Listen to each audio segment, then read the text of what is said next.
Give it a few seconds, and I think we're live. Jeff is here. Vanessa Kitty's here. How you guys doing? And gal. So we got Andy here as usual. Dr. Zink. He's rocking a Star Trek thing. All right. What do you think about UFOs, Andy? All the time. All the time? Those shooting stars. All the pilots that report having encounters. Yeah. I don't know. They're out there. I know lately I've been going to sleep too. I always got to sleep to something, and it's UFO encounters and, going on the ship and all that stuff. All the way back to 20s or even older. It's interesting. Why not go step back to the pyramids and say, how the hell did they build them? Say that again. What? Go back to the days of the pyramids. How the hell did they do that? Yeah, same with South America. There's stuff that Yep. there's no way you're doing that without metal tools. Even if you had metal tools and no diamond cutters, how are you going to cut beautiful, especially the ones in South America that are inside squares, inside. Mm-hmm. You just... Broke Loader is here. He's pushing for channel 3. Broke Loader, I want a video. Broke Loader. You've been on hiatus for a long time, so. All right. Hope all is good with you, Broke Loader. Missed some of them. So I don't want to talk about it yet, but I got something interesting. I'll wait till we get some people out there because need people that are into casting a little bit to relate to what happened to one of my melting pot. Texas 6 is here. Hey, Texas 6. So we get a few people. We get to about 10 or 12 people, then we can talk about something interesting that happened to me. Okay, number one question. Did you go shooting this week? No, that's just Wednesday, unless the weather fails. I've been doing things. I have to get the Rossi back set right with the scope. I couldn't eject shells. You couldn't take it out. It hit a 357 piece of brass gets stuck in the thing. Yeah. If you go slow, it gets stuck in there. You can't get it out. So I told you last week I was going to buy a riser to put on the rail that's on the Rossi. And I bought 4 different ones. Oh, man. And I sent, 5 different ones and sent 4 back. Yeah. UTG was the one. Really? It was the most expensive one. I mean, I had 2 different Monstrum, like 5-inch ones, and then I bought 2 like 1 3/4 ones that I figured I could place because the Picatinny rail doesn't have complete notches all the way through. In the middle, it has the mounting screws and stuff that go on the Rossi. So you lose the slot, so you can't get you can't put the 2 close together, and you move it 1 notch and it don't go in at all. Kind of weird stuff. So UTC, I think it was, or UTG. I gotta look at it on the. UTG is usually reasonable price. $26. Tread is here. The Monsters were like 12 and 14.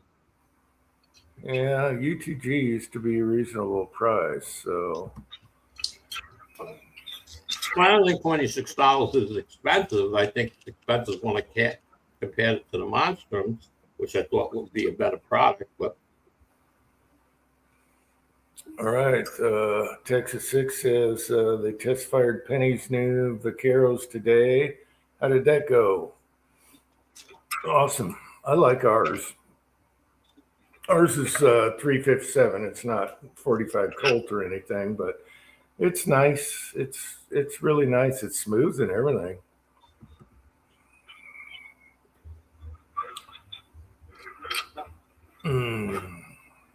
And I did say Tread was here, right? Yeah.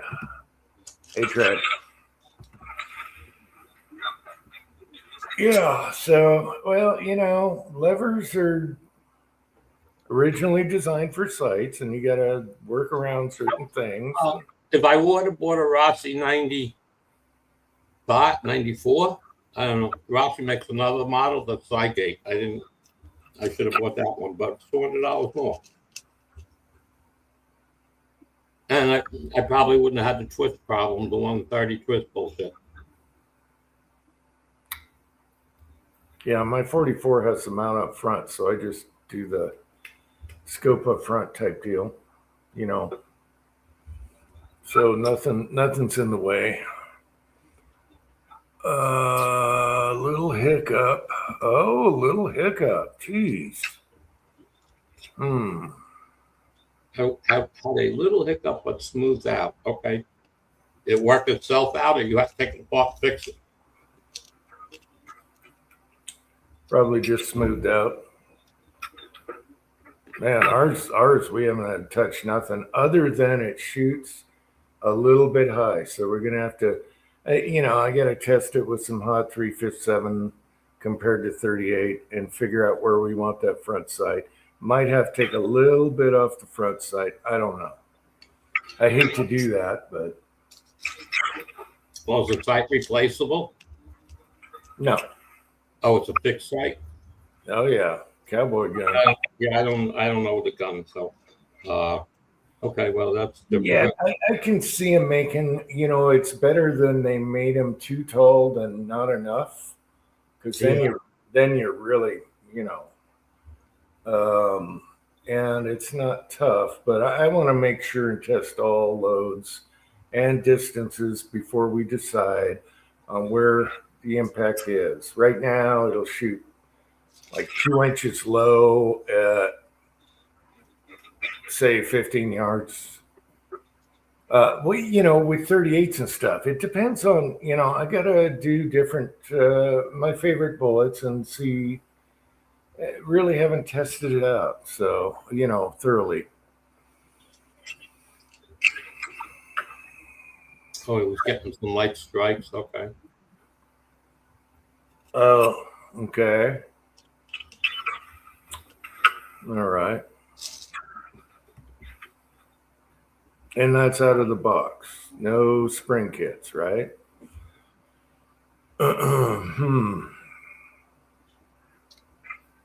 Yeah, well, the one we have works. Jeg is here.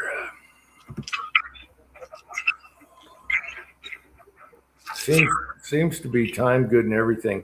I haven't checked the throats on it, but okay, out of the box. Hey, Jeg, what's up?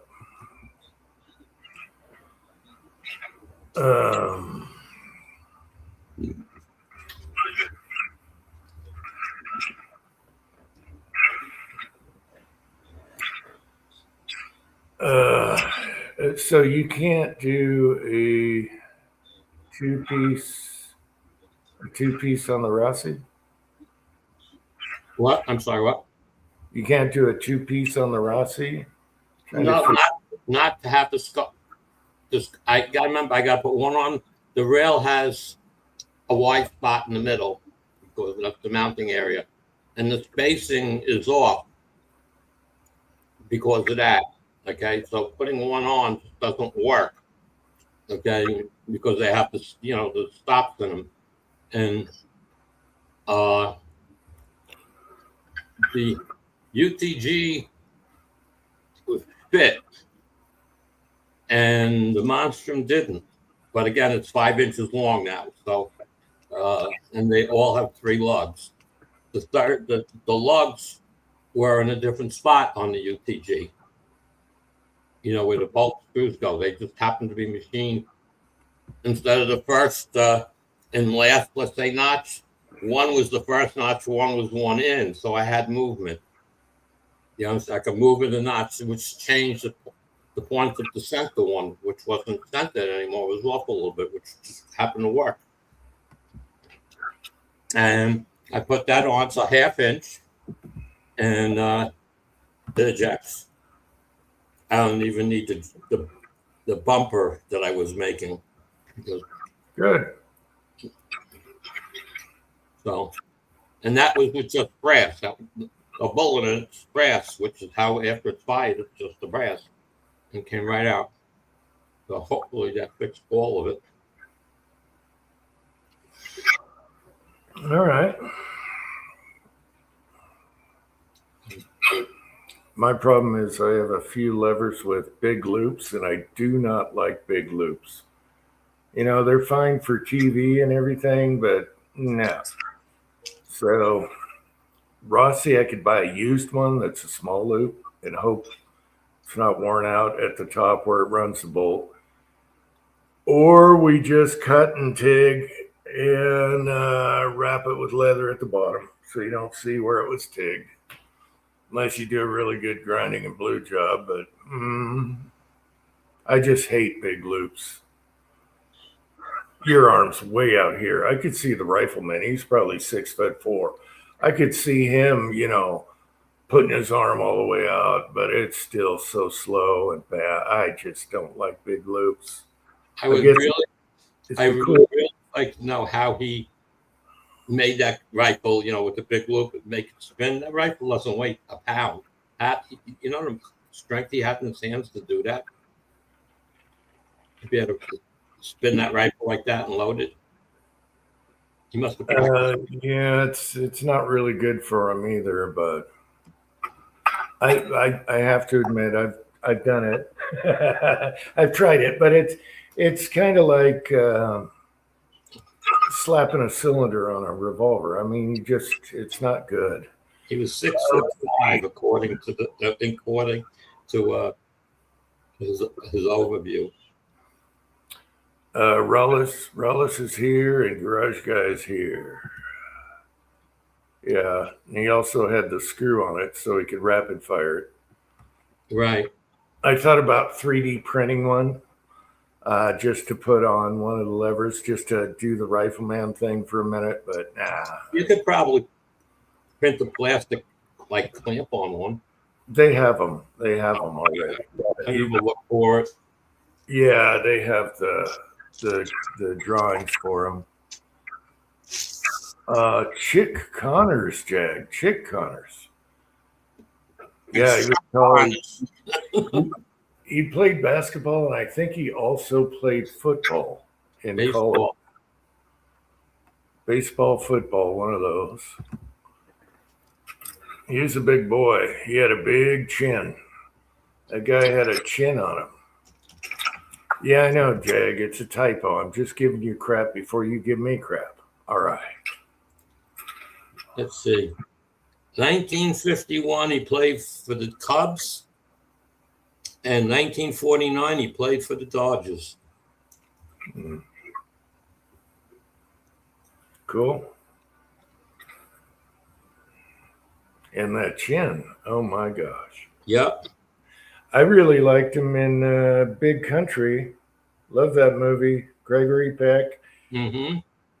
And he was in it as the jealous boyfriend. And then you also had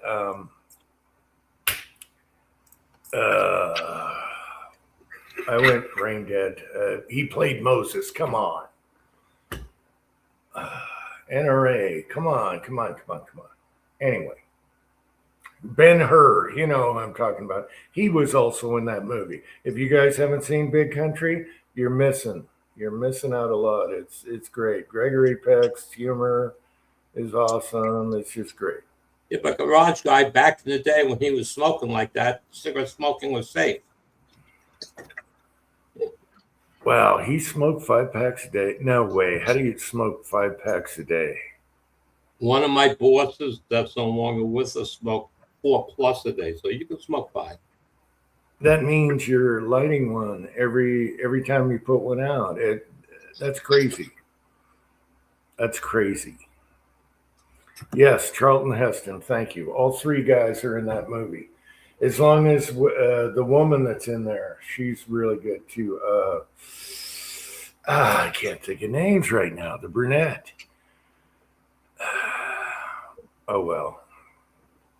Oh, and they also had the heavy set guy, the fat guy that played the snowman.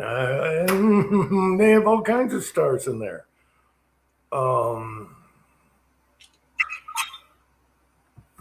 What's his? Oh well. He's also one that did the original acoustic guitar Ghost Riders in the Sky, which sounds totally different than Johnny Cash's version. But anyway, he's in the movie. He's the father that beats the crap out of Chuck Connors. It's so good. Anyway, Burl Ives. Yes, thank you. Thank you. Yeah, if you guys haven't heard it, you can YouTube it. But his Ghost Riders in the Sky is very raw and much older. Yeah. Yeah, great stars in that movie. Everyone should watch Big Country. Yeah. If you like acting, it's not going to be a car chase movie. So, it's a Western. Yeah. Good stuff. I like acting over car chase every day and Sundays. So, yeah, check it out if you haven't seen it. You can probably find it free. I don't know.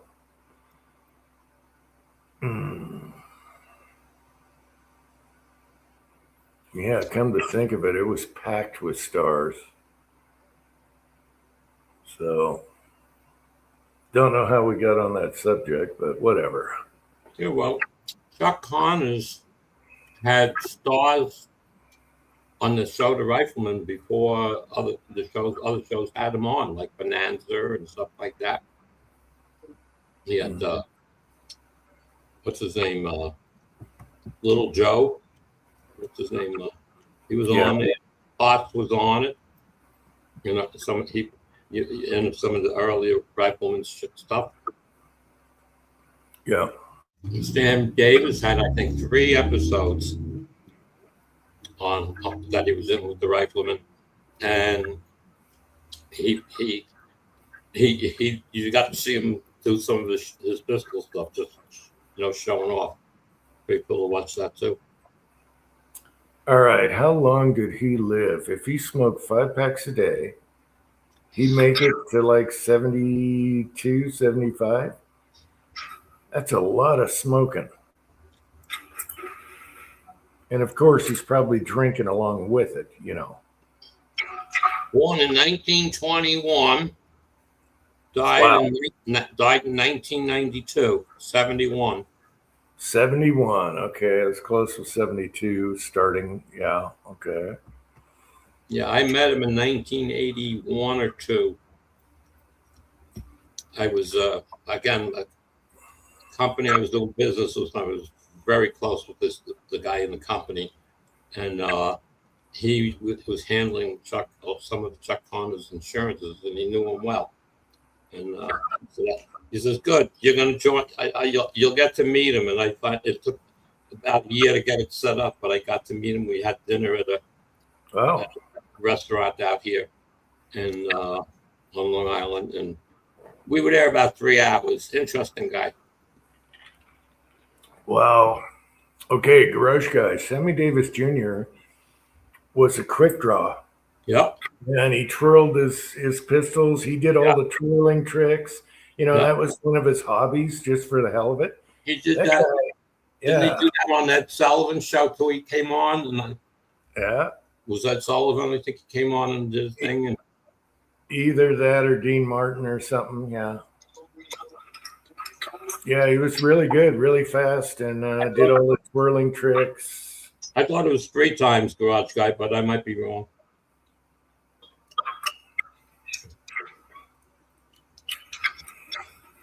Anyway, yeah. Sammy Davis was a Renaissance man. He did all kinds of stuff. You know, tap dancing, singing, blah, blah, blah, Pistols, movies. Oh, yeah, Jerry Lewis. Yeah, he was on. Yeah, I think he was on with Jerry Lewis doing that. And Jerry Lewis was trying it next to him. Yeah. Yeah, they're both doing a skit. Yeah, I remember that. I remember that. Man, you guys are sharp tonight.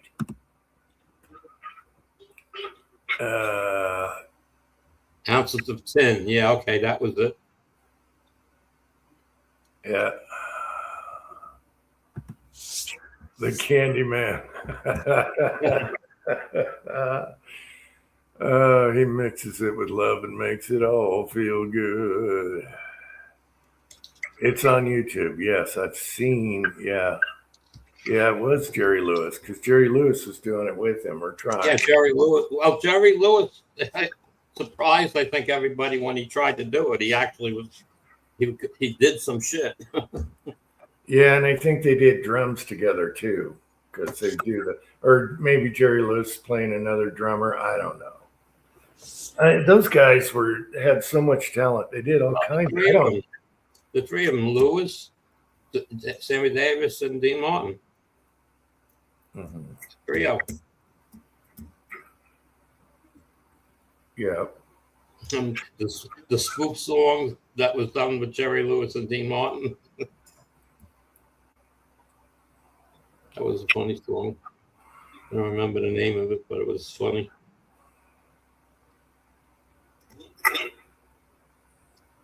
So, casting almost catastrophe. Uh-oh. Smelting, I should say, not casting.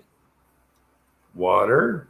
No, nothing to do with water. I'm melting zinc. It was last Wednesday, which is no way I was doing much of anything last Wednesday. It was hot. I opened the garage door. I have a fan blowing out, so I'm comfortable. And I'm out there. I set everything up. I'm filling it's a 2-quart pot. Remember, I made another pot over the cover. You told me just cut it out. Remember that idea to hold the heat in? Well, got the pot going. I put the cover on it. I go inside for about 15 minutes. Let everything. It takes about that long for it to get up to temperature and start melting. And I'm sitting there, and I'm dumping more zinc in it. I'm stirring the pot. I go, where am I getting this drip? And this is zinc. This is not lead. It's dripping. And I didn't notice it at first. I'm saying, where's all this stuff coming from underneath these little splashes on the tin that sits on top of? And then I see it. So I pulled the top cover off, and all around the pot, about an inch up, there's bubbles all around it. The bottom was about to fall out. Oh, wow. And now it's not an expensive cast pot. I bought it used, 4 years ago. At a secondhand store. It's like Salvation Army type store. It was only $5. I said I have to buy it. It was like the perfect size, and it could have been a real cheap pot. I have no idea the brand. I haven't even looked at the bottom pot who makes it. It was used when I got it. Do you know how much zinc I've melted in that pot? Probably 1,200, 1,500 pounds of zinc has been melted in that pot. And and cleaned, and the clips all moved from the wheel weights and stuff. I'm like, I can't believe that this pot. If I would have went in the house, I'd only fill the pot up and go in the house for 45 minutes to come out. I might have a puddle. Yeah. I have no idea. So now I'm dealing with that. So I got the top off. I turn the heat off and grab out my scoop and my trays, and I'm not even trying to clean it. I'm just scooping it up and pouring it into the ingot molds, so I could get the weight, lift the weight of the pot, and then pour it out. And it was like I couldn't believe what I was seeing. I'd never seen that before, or heard of anybody talk about it. But It I can, eroded. It eroded and it, then well, I can't, looking at the pot, you can't see anything. In other hmm, words, it's cold. You can't see anything. I dumped it out, so there's nothing inside of it. You can see. I couldn't make out anything. It was oozing through the pot, all at the same height, all around the pot, like it was working its way. Was going to cut the bottom off. I was like, "You well, got me." I was. I never, I never even thought of something like that happening. wow. So that was interesting. So because of the catastrophe, it took me a little while to get going again, and then I didn't have another pot that small. I had a 3-inch tall frying pan, but maybe it was 3/4, but it's big, so that wasn't working out. It just lost too much heat out of it. So I have to go. So I have a smaller pot. I have a 1/4 pot, so it was a lot of work with that. And I got like nothing done. I mean, I probably did about 30 pounds, converted down to ingots, and like it didn't even empty one box of one medium flat rate box of weight. So I got a new pot. I've got something. Didn't spend a lot of money for anything. It's 2 quart. It came in 2 days from Amazon. It was like $23, so it wasn't too bad. So I don't. The weather tomorrow, I'm not sure, but they're talking about it might be misty and foggy. So I'm no playing with that tomorrow. So tomorrow's cleaning lady. So I will be, if a kid's here, then I'm screwed because I can't do things. Because I go in the basement, he's all over me. He wants to see everything I got going on with the guns and, and then he'll be asking me to shoot the pellet rifle. And it's like, not that I don't want him to shoot it, but I wanted to go down and get everything ready for Wednesday because I plan to go shooting. But he likes Uncle Andy, and he likes to go down with Uncle Andy. Yes. Oh yeah, he's I'm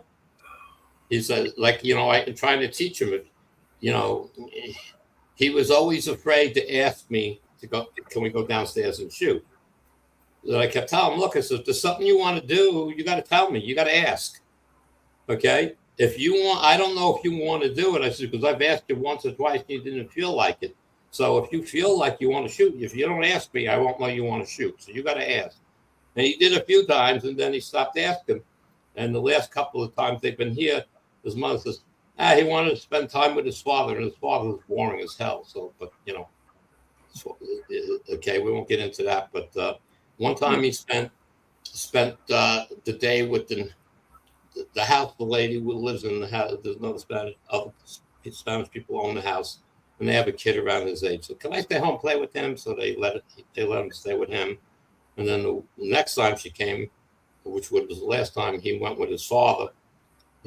He asked his dad, "Can we go somewhere and do something?" I guess maybe they went to the park. That's what they usually do: go to the park and play on the swings or whatever. So I don't know, but he's a good kid in general, but he's still a little wild. But what is he, 9.5 now? So, but I did buy him and it sounds weird. I bought this from Temu.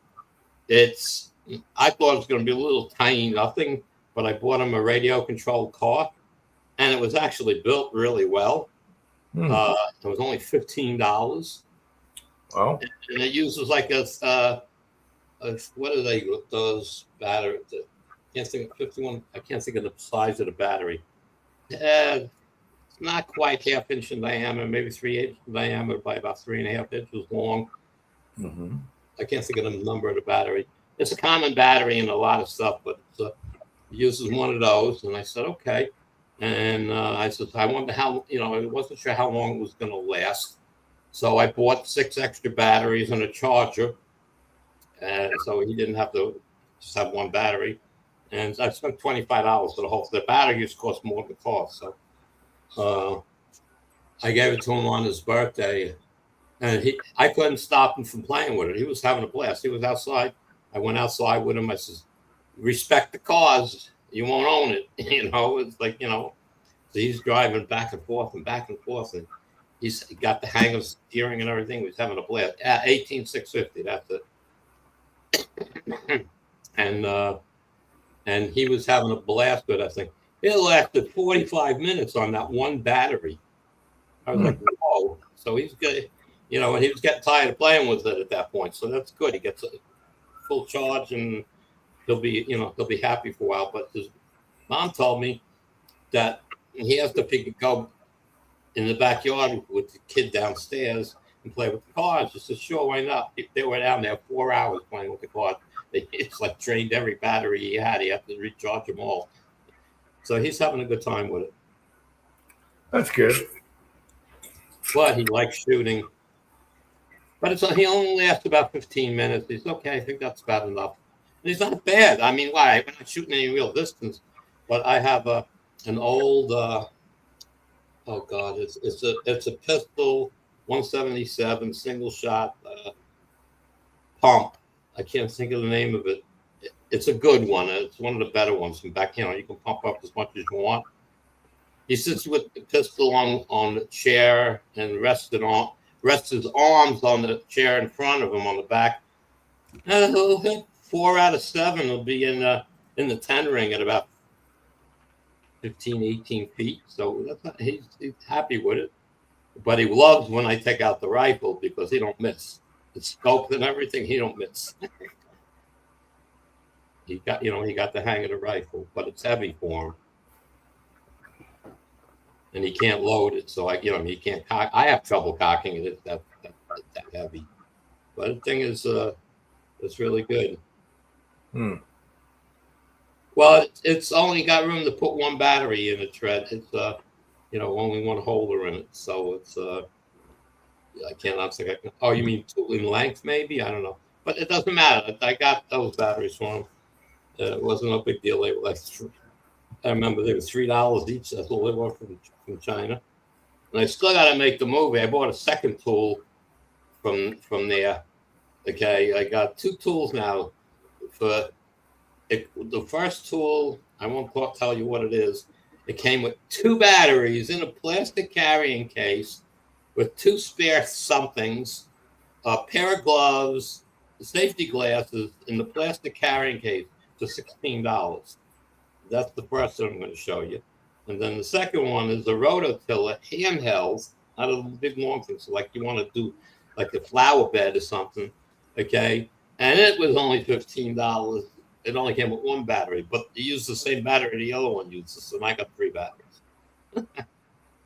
Huh. So that's the movie I'm going to make. And I'm looking at a third tool, actually 2 other tools, because they're that cheap. It's like, how do you pass it up?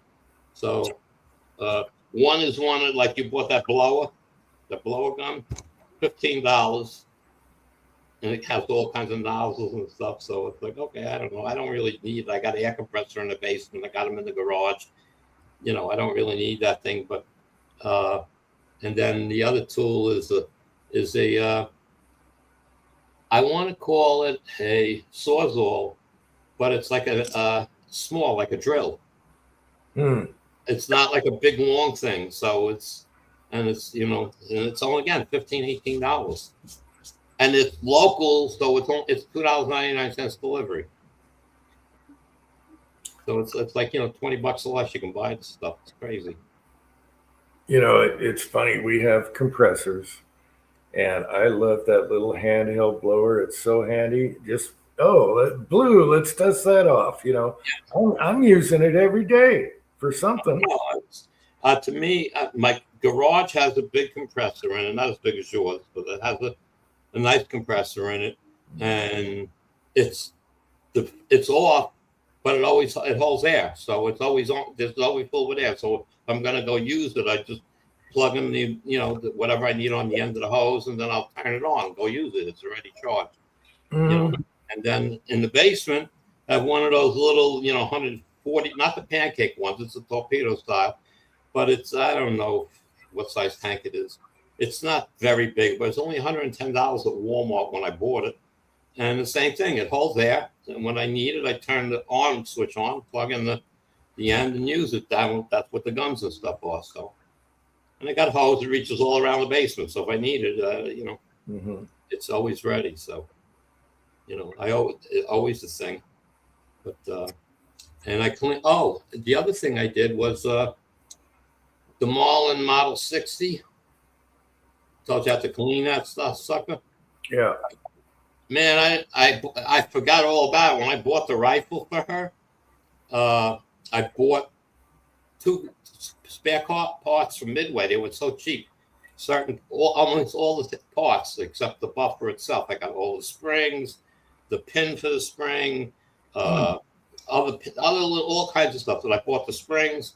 So I take hers apart, and the return spring is I take the thing out and it's like bent. It's got like a little kink in it, and so when I was starting to put it back together, I realized I may have taken it apart and put that kink in it. That thing's a pain in the ass to get back in the gun. I'm watching videos on it. Everybody's fighting it. It's tough. That should have been something that was improved somehow, but they never did. But the springs were cheap. They were only like $2.50 a piece when I bought them, so that's why I bought a couple. So I kept the old one anyway, and I tried to put the new one in. I oiled everything up, and it might be me because I'm getting older. I don't have the strength on my hands anymore. But and I'm watching videos. People are having trouble putting it in. It's got a lot of pressure under it for a 22. So but I cleaned that up. It was I really did a job on that. I took I didn't take the magazine tube off, but I took out the magazine, the push rod or whatever you want to call it, and the tip, the plastic tip's supposed to go in the follower. I guess was stick. It wouldn't go in. You have to really push it, then it would go in. So I took that apart. I mentioned that last week, and I just cleaned it out with just some regular gun cleaner, whatnot. Even wide brush, on 1 yard. The spring was a little rusty looking. I oiled it up and stuff, and that's working fine. What else did I do?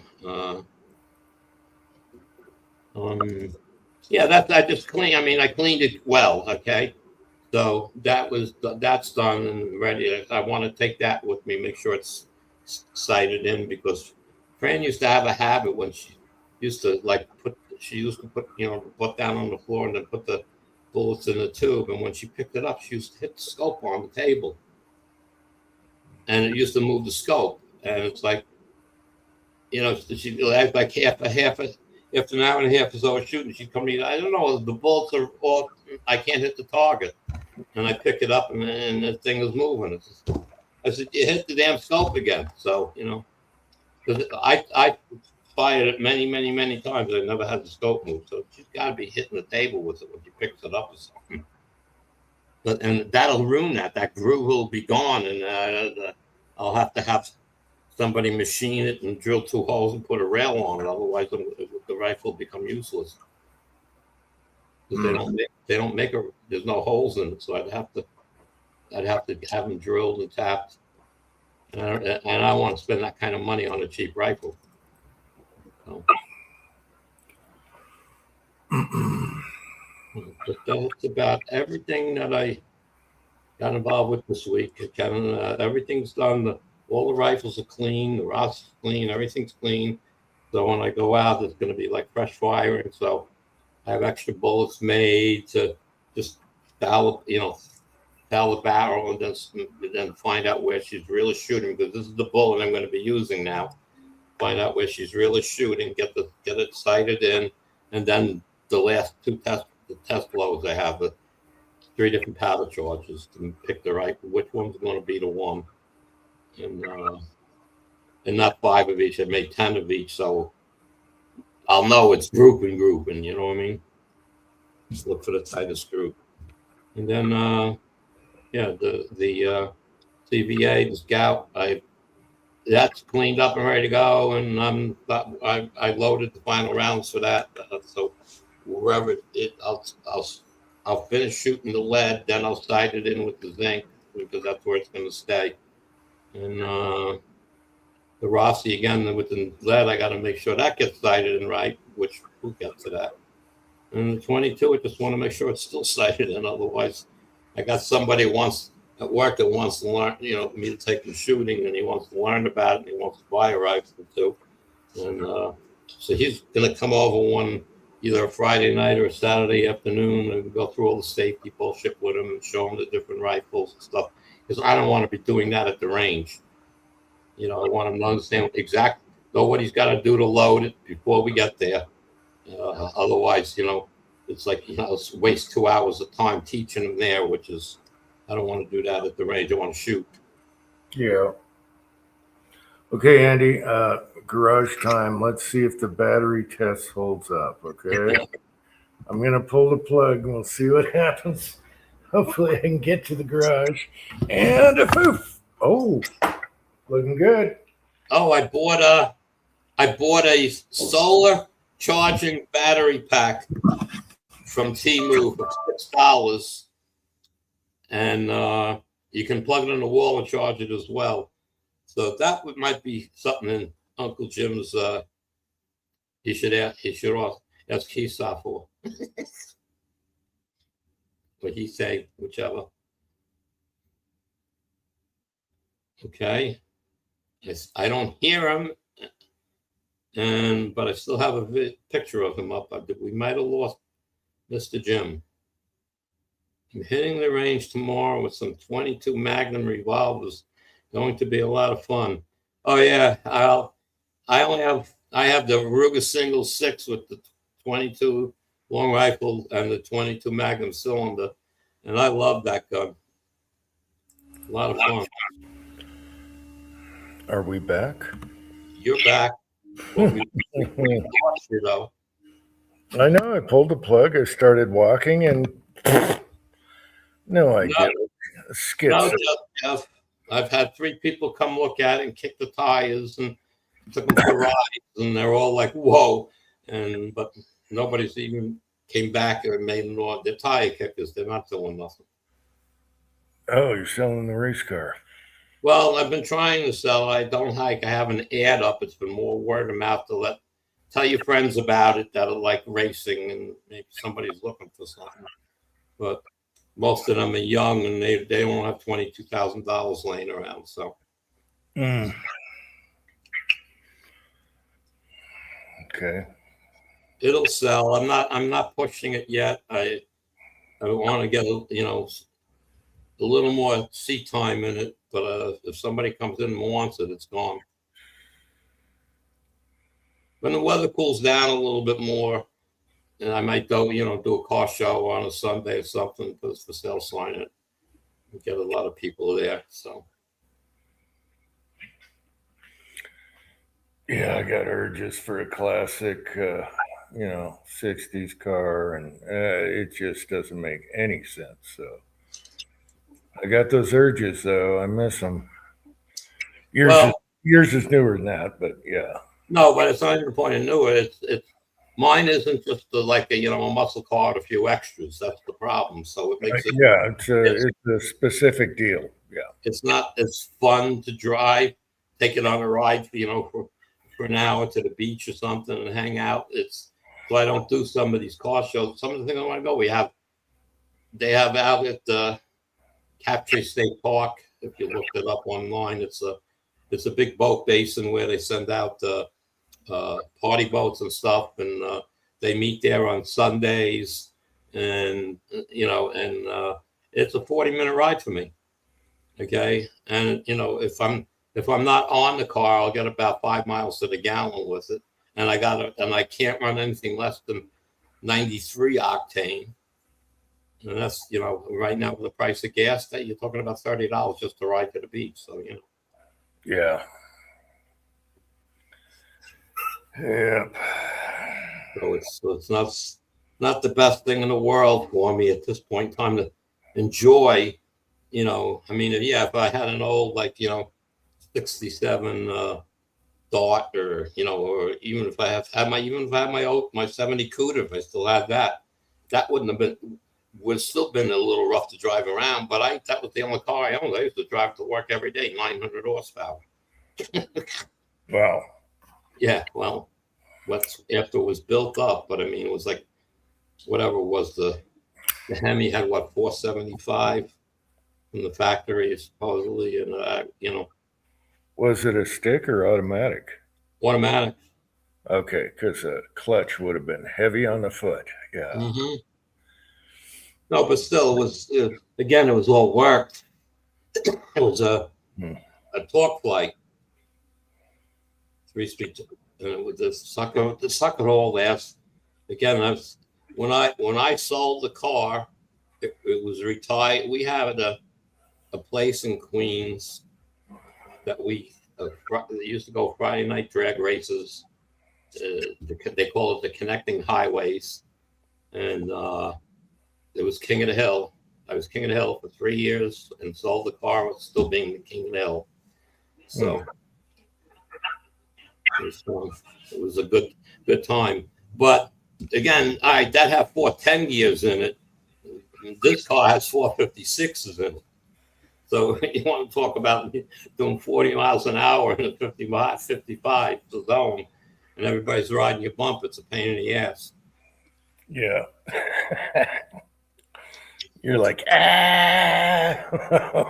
I would, I wait for some guy like, come up next to, going to pass me. He looks at me like he's pissed off, and I go, yeah, and I slam the gas pedal and just leave him there, and he goes, okay. Then he comes back up next to me when I slow down, gives me the thumb up, Yeah. The reason why I'm doing 40, believe me.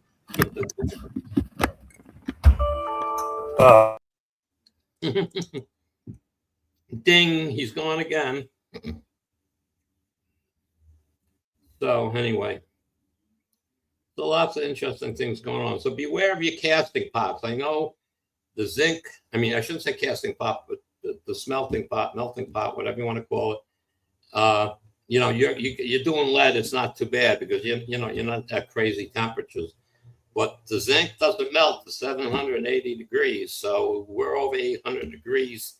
Those pots are rated in your oven for 550 to 600 degrees tops. So I guess sitting at 850 to 900 degrees did in the pot.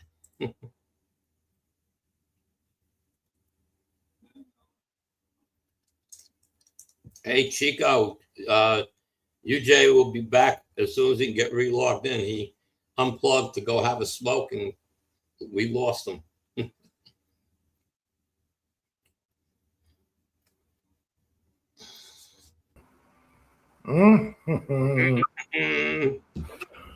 Hey, we got Chico Wise is here. How's it going, Chico? I haven't seen you for a long time. No videos either. Hope everything is doing good over there in the Chico house. Hope the boys doing good. Good to see you, Chico. Yeah, I think what's going on here. When I walk from here to here, I think I'm flexing the laptop, and the stupid aftermarket battery is just. Oh, maybe. Yeah, it has to, because I unplug it, I pick it up, I walk, I shut off. I come back, same thing. I pick it up and I shut off. So it's flexing in there. I'll try the other one. We have a 2-pack, and it's just cheap Chinese crap. Well, you might need to make some send shim in there or something. Will fix that. Yeah, duct tape or something. I don't know. Well, I'm just saying a thin piece of plastic or something to help hold it so it don't move.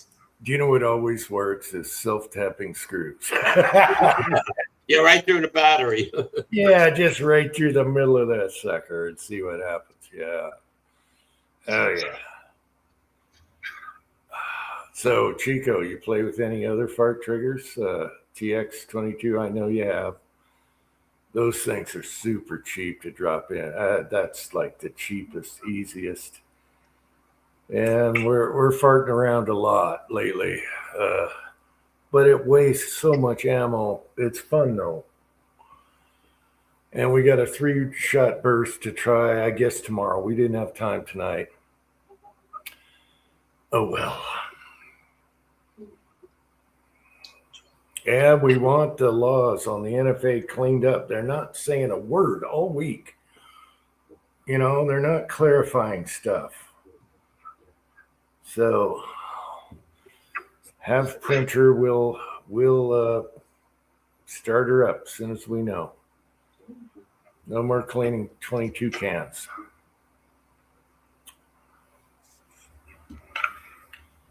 So I don't know why they're dragging their feet. I'm sure they're trying to get everything right and worded right. All the million questions people have, but oh, your battery is not detected. Well, screw off. Your battery doesn't know shit. Says I don't have a battery. Yeah, screw off. Rullis is here. Rullis, add to stage. There we go. Here he is. How's it How you going? doing?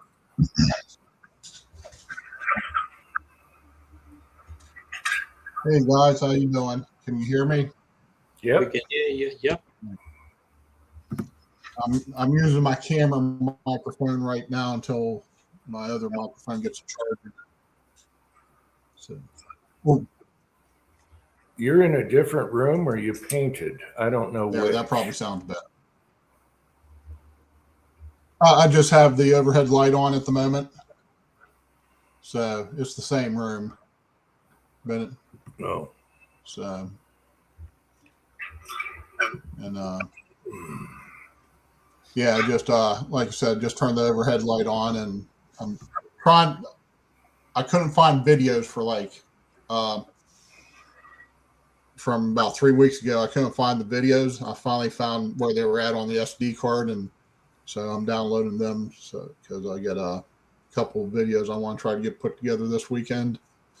So it's been good to see Chico back. Yeah, Chico, they're super cheap now. You can get them as low as $20. He got two of them for 40, I don't know what it was, but they're cheap. But they're nice made. I forget the company. I can grab one. I just wanted to leave mine regular. Maybe we get another TX. I don't know. But yeah, a lot of fun stuff coming down the road as long as they clear up this NFA crap that's going on right now. They're dragging their feet. So I've seen a lot of people buying cans at gun shows and gun shops. Boom, 4473, you walk out with it right there. I love that. Even though you got to do a 4473, that ain't bad though. I just want to know. Well, it's 100%. Well, it's 100% improvement over just 30 days ago. So, Oh yeah, but they gotta put all their ducks in a row, and because I imagine if they answered some quick questions, then they got to go backpedal. So I get it, but they're taking it's what 10 days or whatever. I don't know. A week. Yeah, well, according to the local the sheriff and police department, they're saying Hochul ain't letting anything happen in New York State. It's still, so I don't care what they say. Yeah, there's a few states where it's going to be a no-go unless the states change. California, blah blah blah. Well, again, they're pushing that crap that they don't have. These governors don't have the right to change the federal law. Well, that's the thing. Once this gets like mainstream, common use, then they're going to spread out and try and clean up those states that resist everything. Give them ARs back, all these stupid rules they can't have. And it'll spread as long as this seed keeps growing. I'll be right back. yeah, see what Jeff just brings up. Once the Democrats get back into power, which, like we know, they will eventually, it might get real retroactive on our asses. So, Well, yeah, they'll try and tax again. and then once the tax goes back on, then they'll be able to say, well, hey, they probably won't be able to retroactively tax all the ones that just went through, Yeah. but they're gonna try. That's like my 30 cal can. Of course, that was a zero tax stamp, but it had to go through the full background check. But that took like 2 days because this was pre. And then the 22 can that I have sitting, I mean, it's still in limbo. So I don't know what's going on with that one, which I don't have a rifle to put it on right now anyway, so it's no big deal. But it'd just be nice to either get a yay or a nay on that one. Yeah. So, now I didn't get a chance to talk to them about this, but I'm starting to think that with that 22 can, since it's a small startup company that made it here in Middleburg, that might be part of the issue, because they're the same company selling other cans. And they seem to be going pretty quick, but just now, like I said, I didn't get a chance to see if anybody else who had bought their cans, if they're having these long wait times, which I know 2 weeks compared to what used to be 2 years is not a long wait time, but the Lyman can cleared literally in 48 hours. So, and then,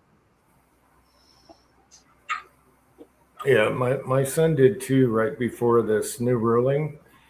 And the kiosk, he said it was stupid easy, and they had to ship the cans to the gun shop, so you had to wait for that. But they were both within 5 days, whatever. yeah, in your hand, at home, and that ain't bad. I'll take that over what I waited for 15 right. years. 15 years ago, you waited a year, 8 months. Oh yeah, I mean that was there's all the time you hear about people. Oh yeah, 12, 18 months, 24 months. Yeah. And then here's an example on Johnny's reloading bench. Johnny. Yeah. He had put a can on order and he was waiting for it to come through, and his FFL closed. Oh. And then so the can sitting there in this guy's safe, I get from what I understand, it was sitting in the safe, and he had to get a hold of the ATF and say, hey, what do we do with this? How do we proceed? And there's a bunch of I never did hear how it was resolved. It did eventually get resolved as far as I know, but wow. So I mean, you also have that issue too. So there's all kinds of situations going on. But anyways, talking about buying classic cars, Susie's Jeep is in the shop right now, and it's going to be down for about 3 weeks. So we decided I've been wanting to get a El Cheapo work car anyways, keep the miles on the Gladiator down just a little bit. Hey, Vanessa. So I go over to the buy here, sell here, buy here, pay here place around the corner. They had a Econoline E250 van. Well, the guy said he wanted, I looked there and looked at a couple other like soccer mom vans. I just need something to go to and from work. So if it's,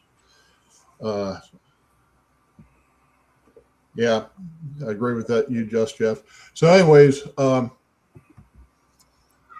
he wasn't there at the time. So I shoot him off a text. Say, hey, I'm interested in this van. So the next morning he sent me a text back saying, I'll be in later this afternoon. Come see what you might like to get. I've dealt with this guy a couple times before. And when I pull in there, they had this a Chrysler 300, the C model, which is the Hemi model. What year? 2005, the first year they came out. Oh, okay. Whoever had it, they took really good care of it. I am thinking garage kept, or at least kept under a awning. So I walked around and looked at, oh, that's cool, but he's probably going to want $6,000-7,000 for it. Even still had 105,000 miles on it, which, so I went in there and talked to him, and the price was actually cheaper than he didn't want to sell the Ford van. He was using it. The 2 soccer mom cars were going to be like almost $500 more each. And it's like, so I grabbed this friggin' 300. So now I have a little race car gun. Well, big ass race car. With,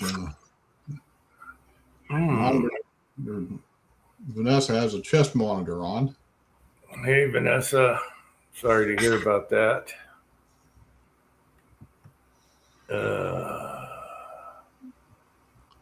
Yeah, but you don't have a gas sipper. You should have got a little Honda or Toyota or something, just a little tiny, few miles per gallon type vehicle. I drive from the house to work, park it. I drove 3,000 miles this week, hauling freight. And then I drove from work, stopped at the gun store, put some money on a gun I have put that back, and then came home. Yeah. In the Gladiator and the Jeep, I'll fill up. And 2 weeks later, I mean, unless I'm home a lot and I'm going up to the gun range and stuff, and usually once I get to the house, Susan's dragging me out of here. And when she and I go do stuff, we usually take hers anyway. So fuel mileage is the least of my concerns right now. I mean, it'd be nice if it got 50 miles to the gallon. I wouldn't complain about that. But the way I keep my foot in that, the way I keep my foot in it anyways, the damn thing, literally, you don't even know it. You're doing 80, 85 miles an hour. And that's felony territory here in Florida on the road, most of the roads I drive. And you just don't know it. You can't feel it. You can't hear it. I need to get a bigger exhaust put on it. Just put a block under the gas pedal. What's that? Put a block under the gas pedal. That's no fun. I got to find a BMW every once in a while to blow off the road. And, so, yeah, that's been my biggest adventure. And it only has a little bit of death wobble in the steering.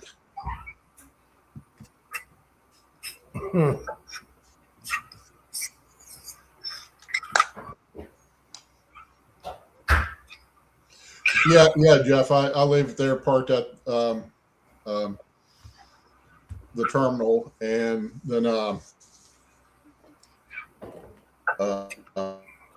I leave the keys in the office in case they need to move it for some reason. And so, and like I said, the as long as it gets me through the next 3 weeks or a month, I'm hoping it lasts for a really, really long time. But the job I need it for is for the next 4 weeks. If it gets through those 4 weeks and then, it blows up, well, that sucks. But if it lasts for a couple years, if I can get 2 or 3 years out of it, without anything major, that'd be great. But I do want to, play with it a little bit and put a better exhaust in it. Whoever had it, they must have had the big thumper speakers in the trunk, because when they took it out, they never bothered to reconnect everything. So the radio sounds like an old beat up AM. And so just if it lasts long enough, I'll put doesn't have to be anything crazy, but just something nice. And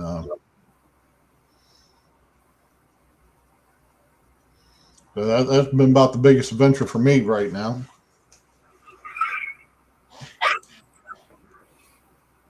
Well, right before my chat, this chat, I had a little adventure. I thought, okay, let's take these 22 blanks and try and crimp them so you can reload them without the expensive dies. Did a little experiment just on one, and yeah, yeah, the shoulder kind of got squishy. So in other words, you're gonna have to break down and buy the die. No, that was one try. I'm surprised your son can't make you something on the lathe, cut it out and drill the swines in somehow or something. No, we don't have a lathe, but I bet you Kenny can make you one. well, I'm thinking because it doesn't matter, the tip doesn't matter. It's just blanks. I'm thinking just handheld do it instead of trying raise it up there and squeeze it down with things that aren't made for it, like 300 blackout cedar, that's coned. I thought, okay, it's just gonna, and it started off good. I mean, it got it close. And then as soon as I tried to get that little bit of the hole done to seal it off, boom, the shoulder went oop. Can't you maybe put like how full is much powder is going to be in the case? That's not going to be a problem. I'll probably use red dot. A lot of people. No, but I mean, is the powder going to be all the way up to the top, or is it just going to be like? It'll be before the neck. It'll be. Okay. I'd say it's at the shoulder. But you said 22 brass, though. No, 223 556. Oh, okay. Oh, okay. No, it's 556. Yeah, hot glue though. I haven't had good luck with sealing hot glue. I thought about giving it a drop of hot glue and then squeezing it before it goes too far up in the die to put pressure on the shoulder.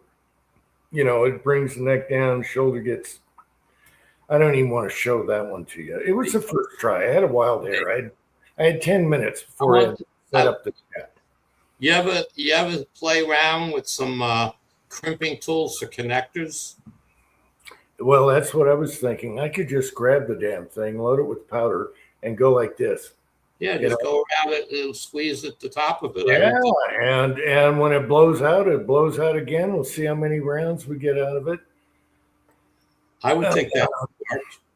And again, and I guess if you put a little, I'm just throwing a number, 1/4-inch round piece of cardboard in there, and then crimp it. You doesn't have to be closed. The cardboard will help retain some of the energy before it blows out.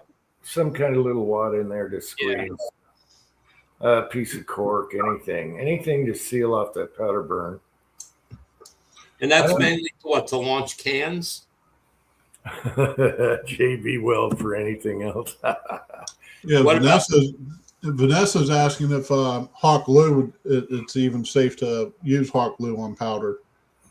I guess as long as it's.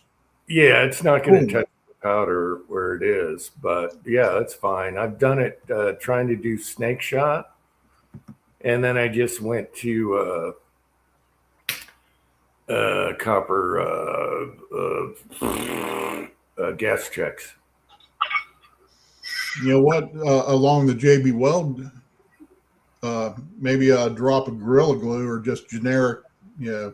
It has to be something really soft because when it hits a can or a golf ball, it's going to smack against that. You don't want, debris and mayhem. Well, yeah, but when the Gorilla Glue just kind of evaporate and burn up during the combustion process. I mean, it could. Well, you're really only talking about a little tiny dab from a. Yeah. I'll keep playing with it. I only had 10 minutes to try this. I was like, all right, let's try and crimp it. I would think some type of crimping tool. We have now. There's expensive crimping tools that actually have pins that come out and do the crimp. Okay, it's it's a ratchet type thing, and and that would crimp it in 4 locations or whatever, and star it a little bit. Yeah. I was even thinking a pair of regular pliers that have those little stars in the middle, in the crimp part.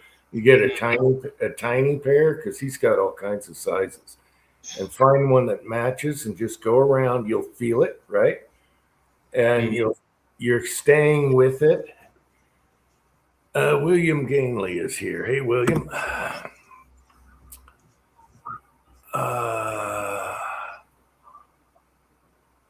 Just cast a mole you will unfire what from a unfired blank. He's telling you make a tip to go in the seeding dye from an actual. I have some seeding dice I'm not using anymore because I went to the dial ones on 300 blackout 556. And those are almost perfect. They're coned and they grab the outside star and just crimp them in. So it didn't hurt that at all. It's once I got to the top, and I think I need to change that a little bit, the height difference. I think we have Pat here. Pat? Yep. Okay, there you are. Okay. That's the real Pat. Okay.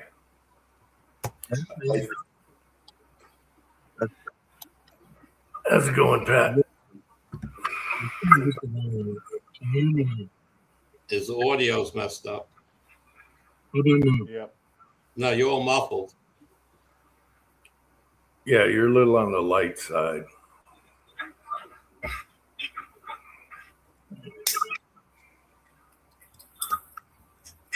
Talking about audio, how's this one sounding? Testing, 1, 2, 3, testing. No. You got echo in it. You got echo in it, and it's muffled. This thing goes later. It's nice to see you. I didn't get that. No one got that. I think you said nice to see you.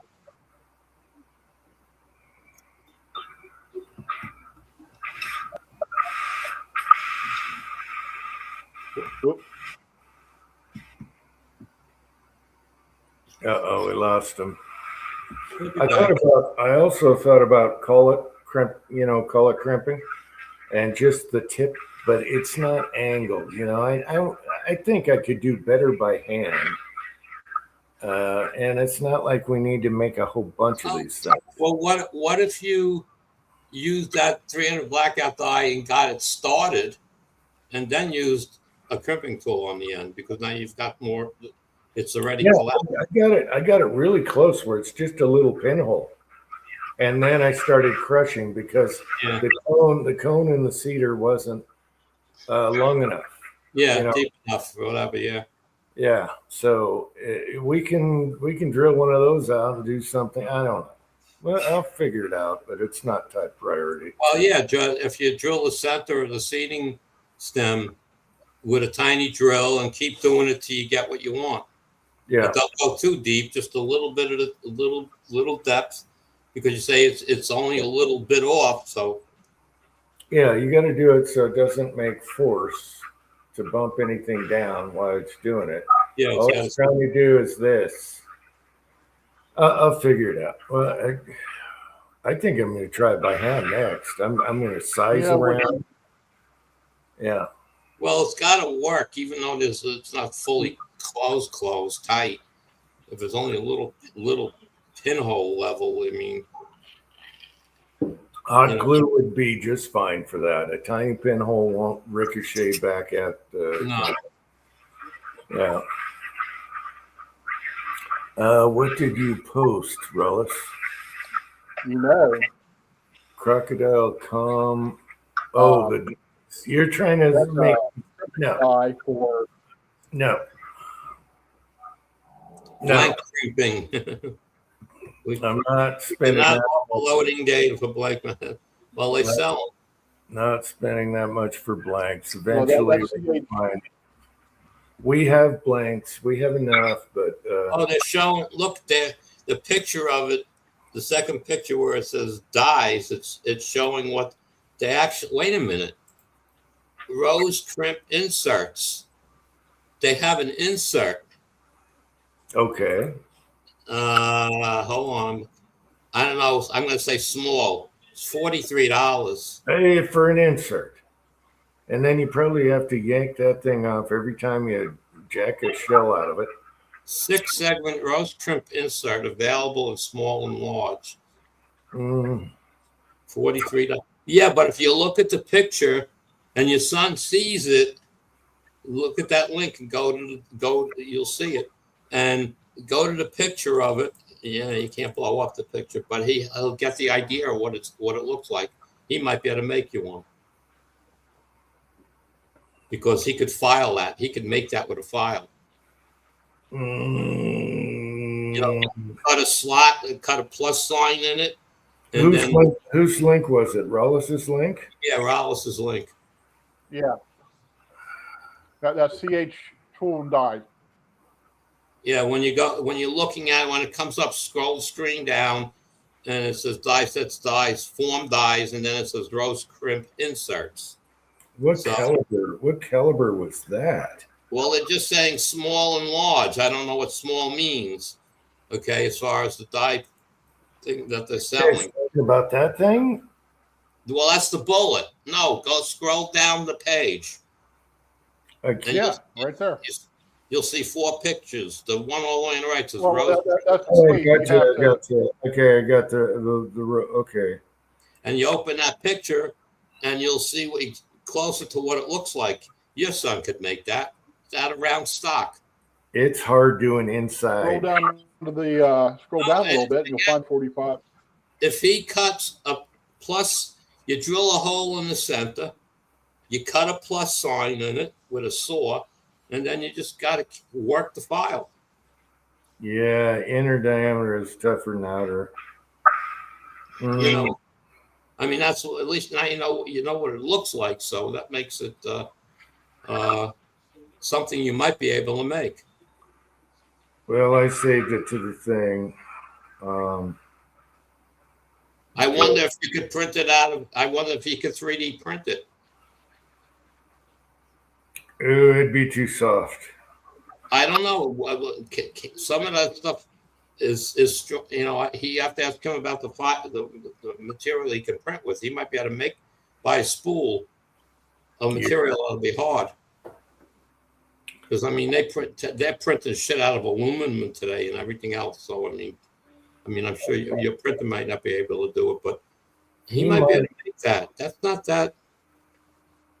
Yeah, but he might have some kind of funky crimper out in his bunch of tools that I can just hand crimp it after I load powder in it, and I'm done. Yeah, I know. I just. And then I can always do the hot glue once I got it close, because I had it close, and then I got greedy, and then boom, the shoulder went bulge. I bottomed out on the tip of it, I don't know. I think I'd take one of those cedar dies that I left over I'm not using, and we drill that properly so it can go all the way up and do that. I don't know. It's not worth, talking about. That's why I like the 22s. You just use the blanks, but 5.56, yeah, the blanks aren't everywhere out there. So we still have plenty of them, but I'm just thinking of the future. Yeah, well, 223 5.56 brass is, I can send you 100 pounds of it that I'm not going to use ever. Once fired shit, maybe I think they're deprying because you get more money at the trade-in if they're deprying. So I got plenty of that, but it's that's what I'm saying. Brass is nothing to have, and it only takes. Even if some of them don't grip 100% right or they don't hold up, at least you're not worried about the brass. Yeah, but I was trying to use the original blanks because they're all ready to go. All you got to do is shrink out the tips, and they'll run blanks for. You can probably get some rounds. You take a bunch of 223 brass you got laying around, and just take 10 of them and size them. That's it, and play with them. You don't have to use the old ones. Always work with new brass. It might work differently. Yeah. It may work differently because the other brasses, if you fired it, and the other thing that would help you is if you anneal it. Yes. I know. I should have. I only did a 10-minute thing, but I could. Yeah, I know. Anneal, I could anneal the shit out of that tip, and it might work. But I was just bottoming out on the cone there. Yeah. You can reshape one of those where you have your choice of going longer, longer, longer, without putting pressure on the shoulder or the neck. You know. Well, again, that's what I'm saying. Well, I don't know. If you could buy a blank stem with a die that you want to play with, then you can create it from scratch. Yeah. Well, that would still be harder because you don't have the lathe to do it, so it's not going to be as tapered as you want. But yeah, you saw what the picture looked like on that system. Yeah. can- Yeah. You know, I mean, that's. I don't think that would be hard for him to make. It's just, you find a piece of round stock that's going to be big enough, to cover the whole the mouth of the 223 or 586 brass. He should be able to do that. I would think he could. I bet you he could do that with a file. What happened to Pat? Yeah, but it's not top priority right now. We still got lots of blanks. It's just a 556. It's a pain in the butt. 22 all day long, hardware store. But they don't go as far, that's for smaller stuff. Well, some places, not all places sell the hottest slugs, those hottest ones you can buy. You might have to go to Lowe's or Home Depot or somebody and order. They can order number 8s or something instead of 1 through 6 or whatever the numbers are. Our last batch was the thrift store. Yeah. Yeah, and I was like, why'd you buy those? We do have a gun for it. I was like, okay. And then we figured out, oh, now we have the cannon. So, yeah. Crimp starter for a shotgun. Yeah, it's way huge. Hey, I'm glad we figured out what magazine that was that he got. Yeah, that was a little crazy. It made sense. It was a shotgun because it had a flat follower. And then it turns out to be a 700. It's, a custom. Oh, well. You never know what you're going to find in someone's garage. I mean, I swear, Jim, I can't tell you how many garage sales I've been to this summer and the couple of thrift stores that I go to. They never have stuff like that. Baby clothes, and yeah. It's like, you find, a table of hand tools that are old and stuff. I'm not buying those. I got more than I know what to do with it, so it's like, okay, but I'm always looking for that gadget. I mean, it's like they have, again, I told you, Temu, they have a die grinder. What I want, like a 4-inch disc grinder, okay. $18 with a battery and 4 things and a carrying case. I mean, and it's free shipping. I mean, come on. If it lasted you 5 years and it died, it's still worth the $20.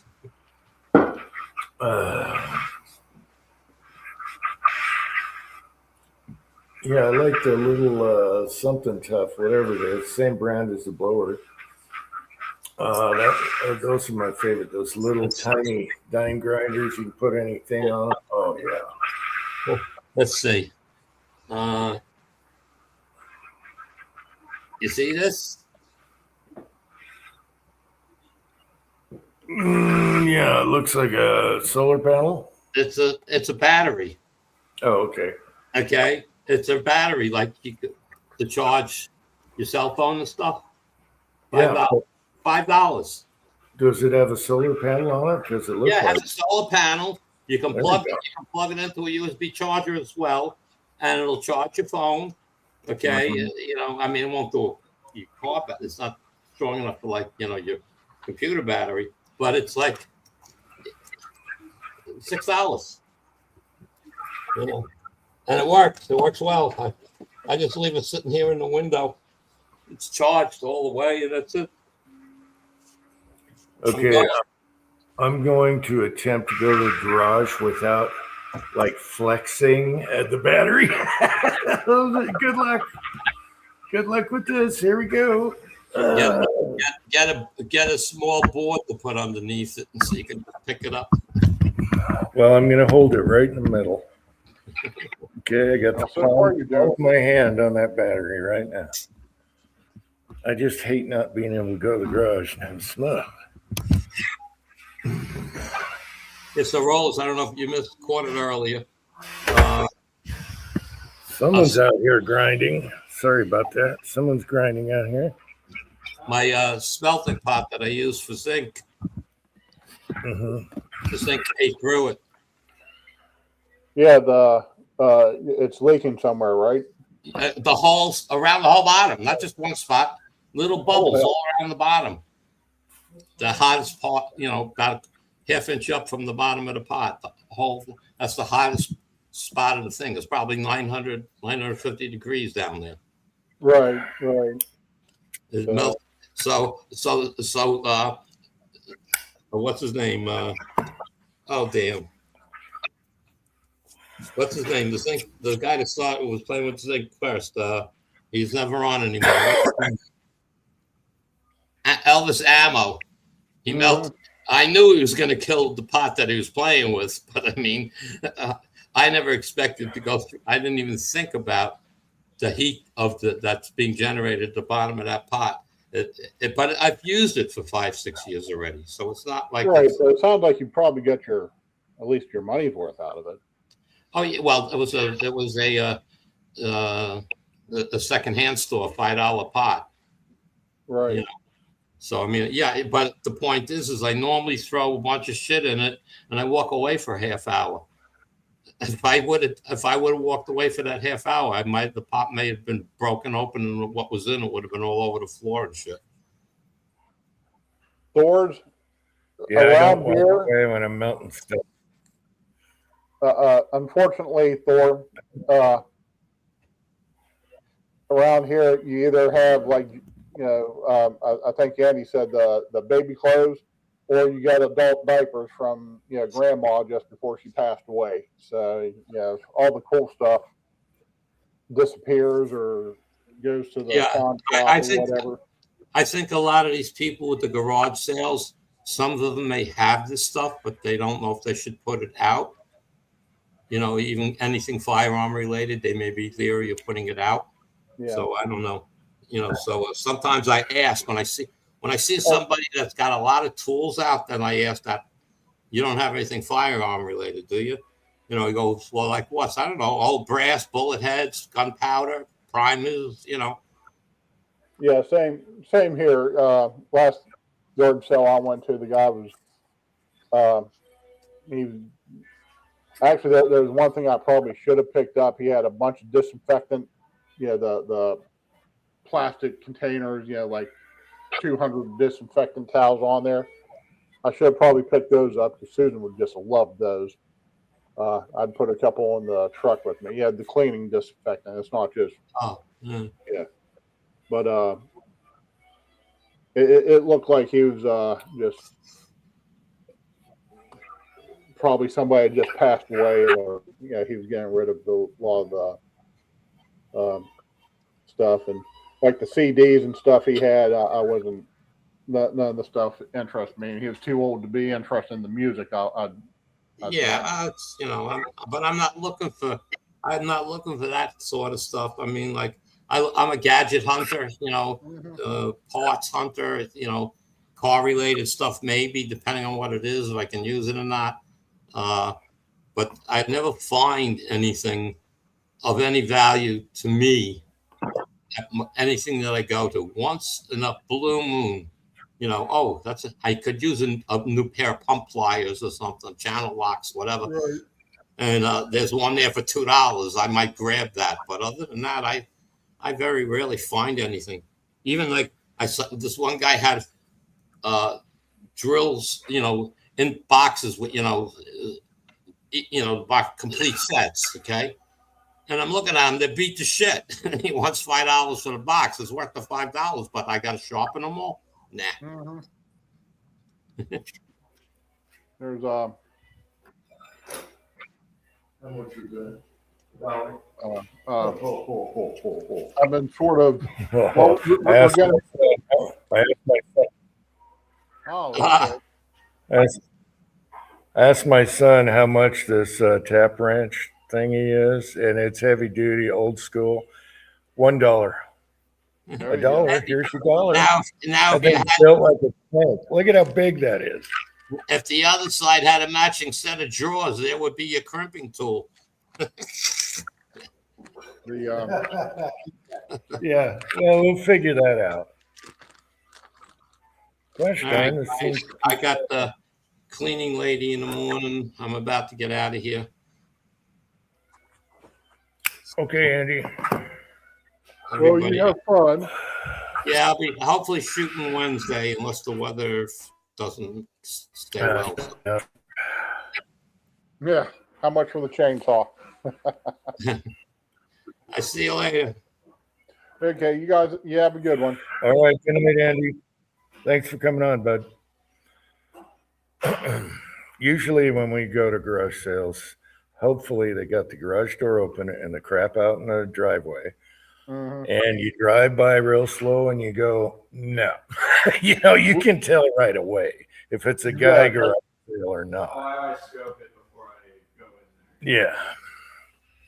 Yeah. Yeah.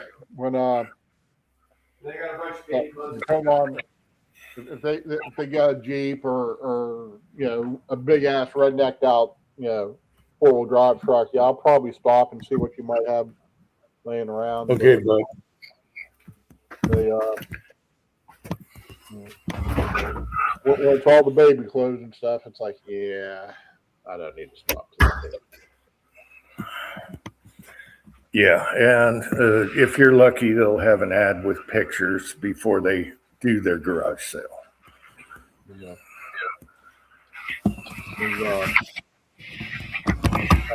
I was scrolling through Facebook.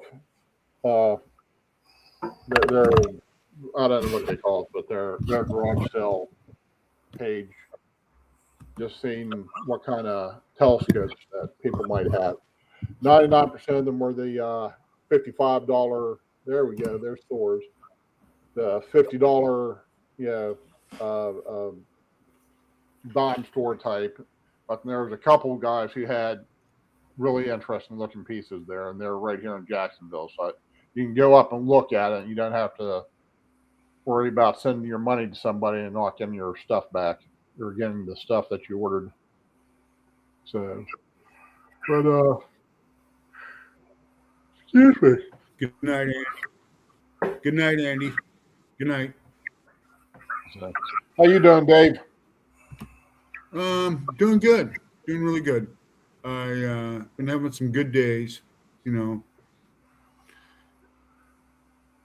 I don't really want to get into it because the whole thing just gets me off the end of the cliff. This whole thing dealing with a stroke and all that. So, but no, I'm doing better. I can see that I'm Good. starting to have progression and a little more, coordination with my left side, and aches and pains and stuff aren't as much anymore. So, things are rolling. I just want to keep rolling.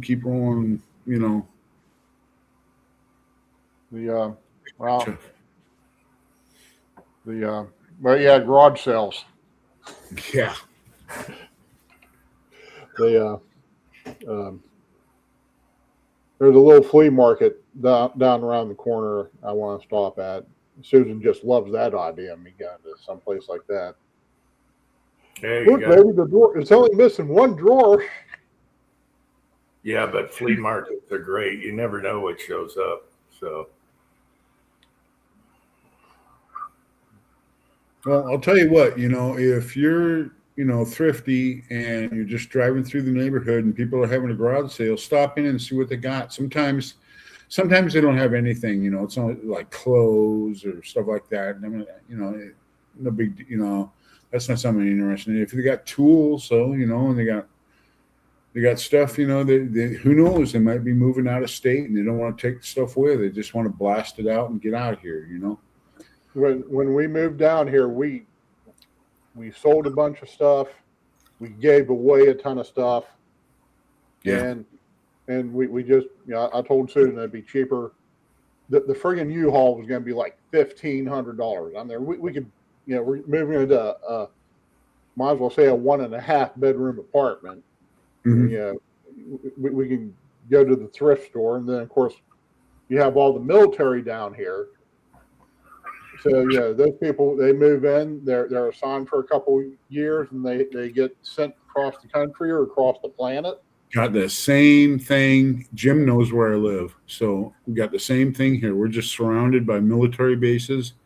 And, you know, you drive through a neighborhood, any neighborhood on any given weekend around here, and you're going to see about 2 or 3 garage sales. And it's all these, you know, because they're transient, you know, part of our society here. They're either moving in or they're moving out, you know. And there's also a thing. The church I used to go to down in Chico, they had the Abraham House, and you could go in there, and it was like a free store. You go in there if you need like a table of chairs or something, like you just moved in, you need a table of chairs. You just take it, and when you're done with it, bring it back. You know, I mean, when you get on your feet and you're able to afford better stuff, just take it back. And they have beds and chairs and TVs and you name it. They got everything. Yeah. And you know what? You'll stand out in front of that place and you'll see a truck pull up. They'll unload a bunch of stuff, and then another truck will come in and pick up a bunch of stuff and take off. And then another truck will come in and unload a bunch of stuff, and another truck will come in and pick up a bunch of stuff and take off. It's crazy. Yeah, so it's a real good deal. I think it really does service, you know, the people that are disadvantaged, people that are just starting out. Maybe they just moved here and they don't have, you know, a table and chairs, or they don't have bunk beds for their kids or whatever. You know, you can go down there and just grab it, use it. When you're done with it and replaced it, just bring it back. Yeah, they're really good about that. And it works out nice that way. It is. And, you know, yeah, and, you know, you meet all kinds of people. When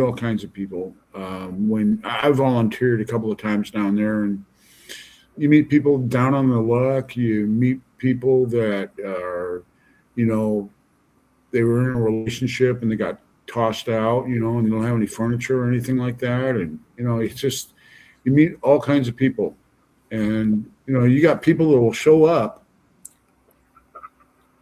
and they'll have, like, it won't be new, but real nice furniture, and they'll donate it to the Abraham House. And the Abraham House has a outlet store, kind of like a thrift store, where you can go in there and you can look at some of the furniture and the collectibles and things like that. That's worth money. And what they do is they sell that stuff to support the Abraham House. So it's just a, you know, one hand washing the other there. Exactly. I think it's a good thing, you know. But yeah, you'll see people come in and they're from Bainbridge Island or whatever, and they've got, you know, like brand new bedroom furniture, and they'll just donate it and just take it because, you know, we're buying new stuff. You know, right. Nothing wrong with this stuff, you know.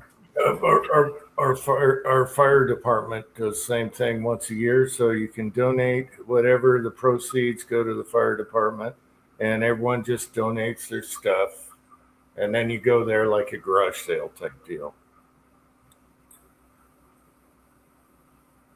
You might want to hook up with those guys, Jim. You say, hey, you know, you get a nice Stihl chainsaw or a Husqvarna, you give me a call and it's sold. Well, I'll tell you one thing. That is a guy thing. I know guys that collect chainsaws and they fix them up and they put all kinds of new parts in them and stuff and fix them up and they get them running just great. And then it's off to go and find another one, you know. Well, you know, that's it surprised me on Amazon. You can buy all kinds of replacement parts for your saws, and because my still blew up on me. So then the Husqvarna I purchased, it was being just a little bit crank. I was having the brake was being acting weird. So I just went and pulled the brake off. There's no brake on it now. But then I started looking on Amazon, and you could literally build a chainsaw, a Husky or a Stihl chainsaw from the ground up. It's all Chinese stuff, but big guns water. But one thing else too, they sell reproductions of the old chainsaws that they've bought, the patents, or not the patents, but the patents have expired on them. And what happens, these Chinese companies will buy the patent right for it, and oftentimes the molds, they use for the crank casings and all that other stuff, that's all over in China. So the very company that was making parts for Stihl buys that patent, and then what they do is they make a reproduction saw, and they sell that. I mean, you can get a really nice saw for like $300. I mean, a really good saw for a homeowner. I mean, you get like an 064 and 066, $400, and go out there and use it. And cut firewood with it. It's not like you're out there making a living with it. But there's companies that will buy those. Yeah, stuff for like what I do. Yeah. Well, there's companies that will buy every those year. saws. There's companies that will buy those saws, and what they'll do is they'll just buy like 10 of them, and they just put them in their storage, and then that way, when some 19-year-old or whatever doesn't have the gas right or anything, and he burns it up, they just get a new saw. You know what I mean? Rather than fix the old one, they just new one. Yeah, just take a new one out of the box, put a bar on it, put a chain on it, go out there and cut. Yeah, so that is the nice thing about nowadays is just about everybody. You can buy the correct portions. Like one container will be for 1 gallon of gas or a 5-gallon gas container. And it seems like everybody's going to the same ratio. So you have you don't have to worry about having 3 different gas tanks with 3 different fuel ratios in them now, like when we were growing up and our parents were. Yeah. So that nowadays it's either 40-1 or 50-1 that you're going to run as mix. That's it. And you can go to Walmart and you can buy the little can that's already pre-mixed and just use that. Even though the oil the oil they use in that 2-cycle oil is usually the cheap stuff. And it's not the best stuff to be running in your saw, but when it comes to the oil, I'll buy what if I'm running my Stihl, I'll buy Stihl oil. If I'm running my Husky, I'll buy the Husky branded. It's probably all made in the same plant, but and just labeled different. But and if the gas gets and I always put stable in the gas to start with, then put the oil to it, and after a year, it just goes in the gas tank of the mower. Yeah, and just burn it up. The mower might burn a little bit rich, but it's okay. So then my riding mower needs to go in. It's stuck in neutral. It won't. Can't. I can probably tear it apart and get down in there. It's just the parking brake. It's busted. Is what I figure's happened, and I just don't have the patience to go tearing into it. Hell, I'm 6 months behind on everything else. So just spend a couple bucks and have the guy who does it every day go in there and tear it apart. My lawnmower is 15 years old, and he shows up, and he starts up the lawnmower, and it works just fine. Well, I went ahead and bought a push mower, and then but this is on my rider, the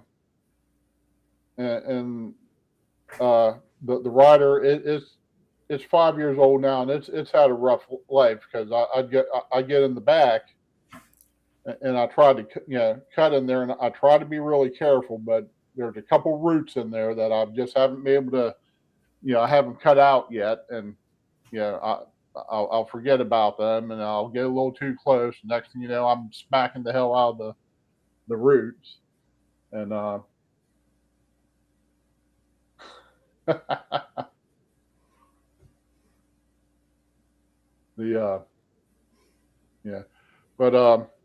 yeah, like I said, just the rider, it went down, and I just haven't bothered to deal with it yet.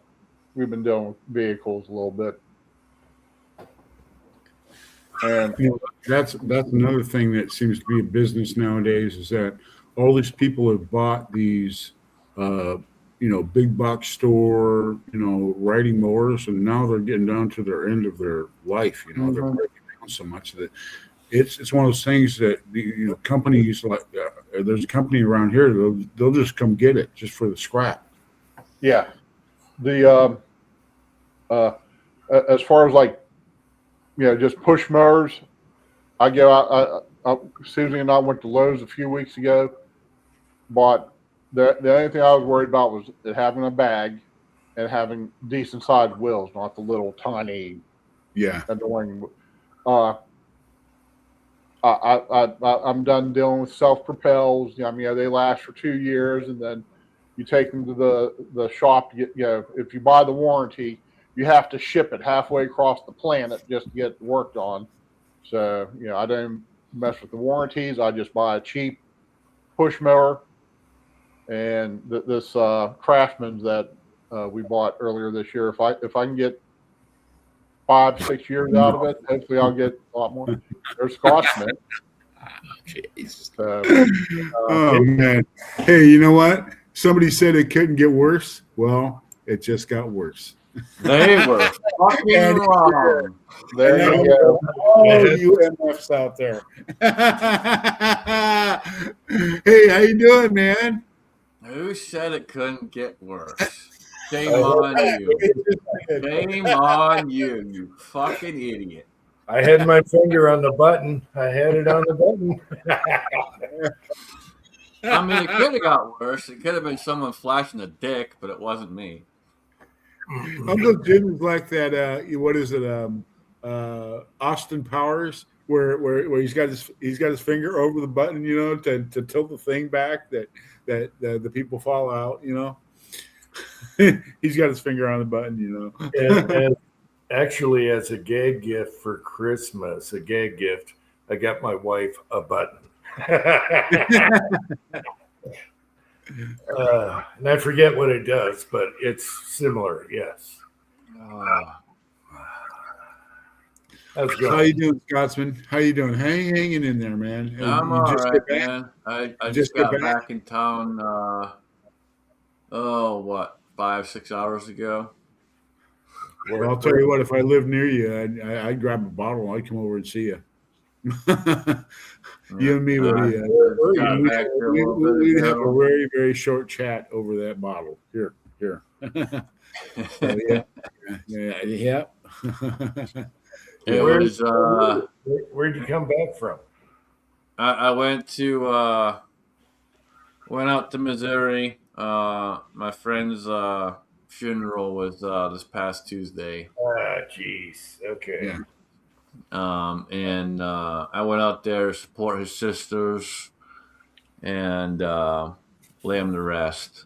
So, I owe you a drink, dude.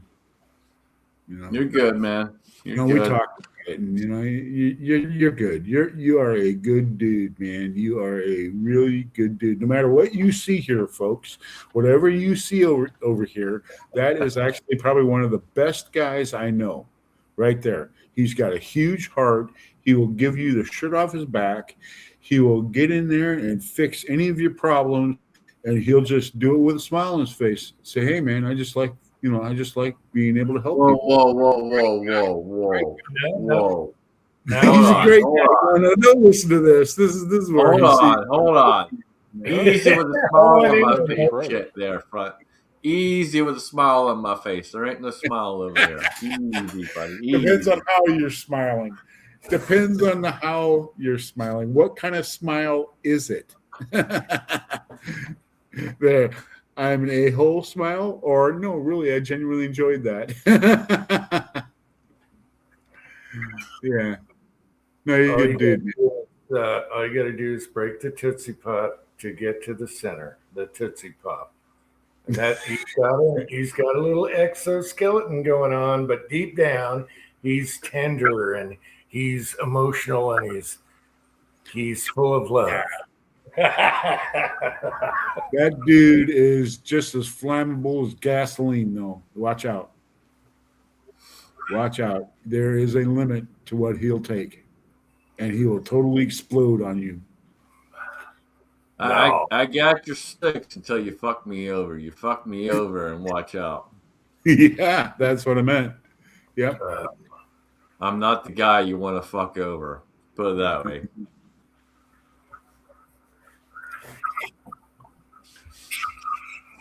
Well, I'll If tell I you what. got your 6, you're covered pretty good. If I got your 6.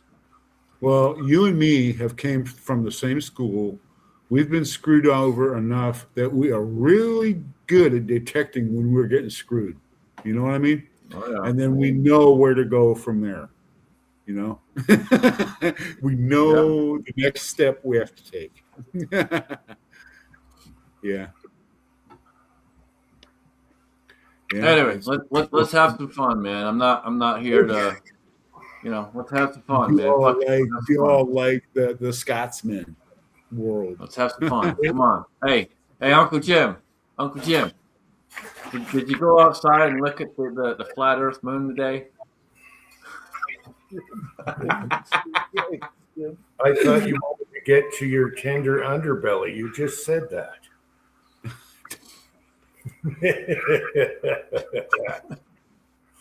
Better watch out. He has a car and he knows where Utah is. It'll be a while before I'm doing a long drive again. At my age, I'm afraid of nothing. At my age, okay. What are you gonna do? You're gonna take a few arms and legs? It's like Monty Python, Bring it. No, I think the thing is, he'll probably show up with a bottle and he'll say, "You know what? You and me need to talk about this over a drink." That would be a mistake. That would be a mistake. Well, that's all that would happen. He'd open the whiskey, and we're all like, "Oh, you filthy animal!"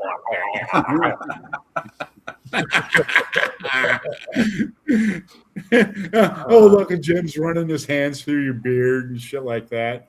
I wouldn't believe it.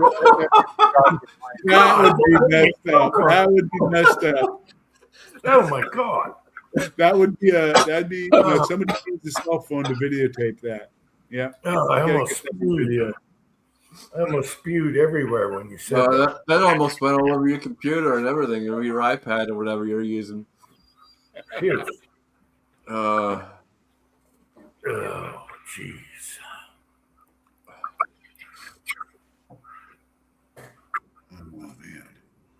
Well, I do like some of you folks. I don't think any one of you are getting to put your hands in my beard. I'm just saying that right now. There are very, very, very small number of people maybe on here. Jim? No. I would flip my lighter out and go watch this.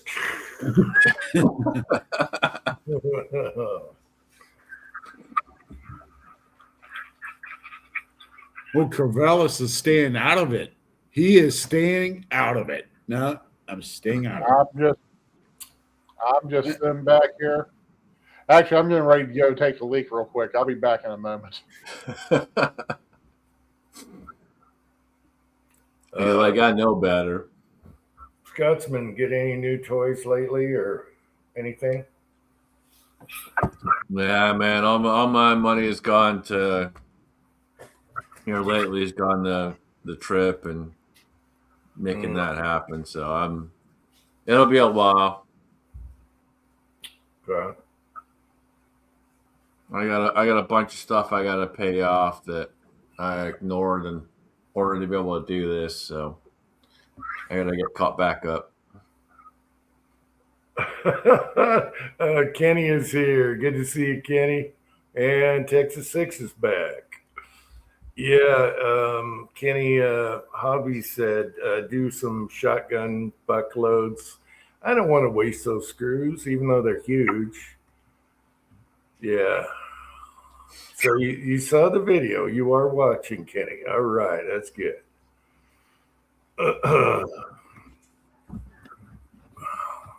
Hopefully tomorrow we test out a 3-round burst. We'll see.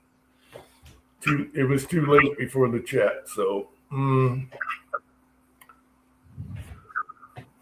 Kenny, if you want to come on, let me link you, Pooh.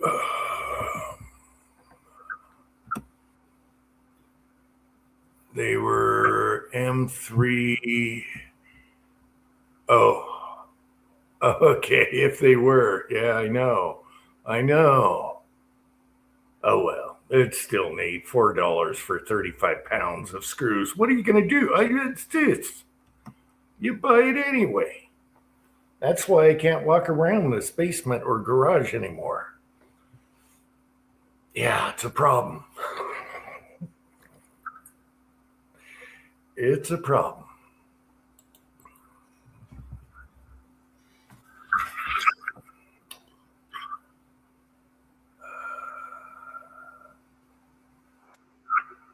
So yeah, fun stuff. We just need that NFA rule to be clarified. Oh man, what's taking them so long? I'm sure they're being careful, but yeah, a bucket of screws. Man, I wish they were small. I use them all the time for stuff on, gun stuff, whatever. I wish they were tiny, but that's all right. You get what you get. Someone can use them, I know, around here. Some contractor or something. I don't know. You can pay bucks, though. Yeah, that's obvious. You got a 40-pound box of them. It's like, man, what the heck are you gonna do with all those? 8 of them screws. Yeah, for all those guys out there that make videos, if you guys posted a video this week, I'm working on getting caught up. So if you haven't seen a comment from me yet, you will. Oh, by the way, Kenny, our belt fed we got, Brandon Herrera just did the exact same thing, and he burned it. Texas heat, he just burned through all the belts and got her cooking hot where he couldn't touch it and everything. He would have burned through like 4 cans, okay, easy. So you got to watch that video. But what he did was he put the wrong trigger that needed fitting and whatever. He didn't need to do that. And this was stupid easy. And then the adjustable gas got loose on him. And my son said, well, yeah, he got it so hot it over-tempered the spring for the detent to keep it there.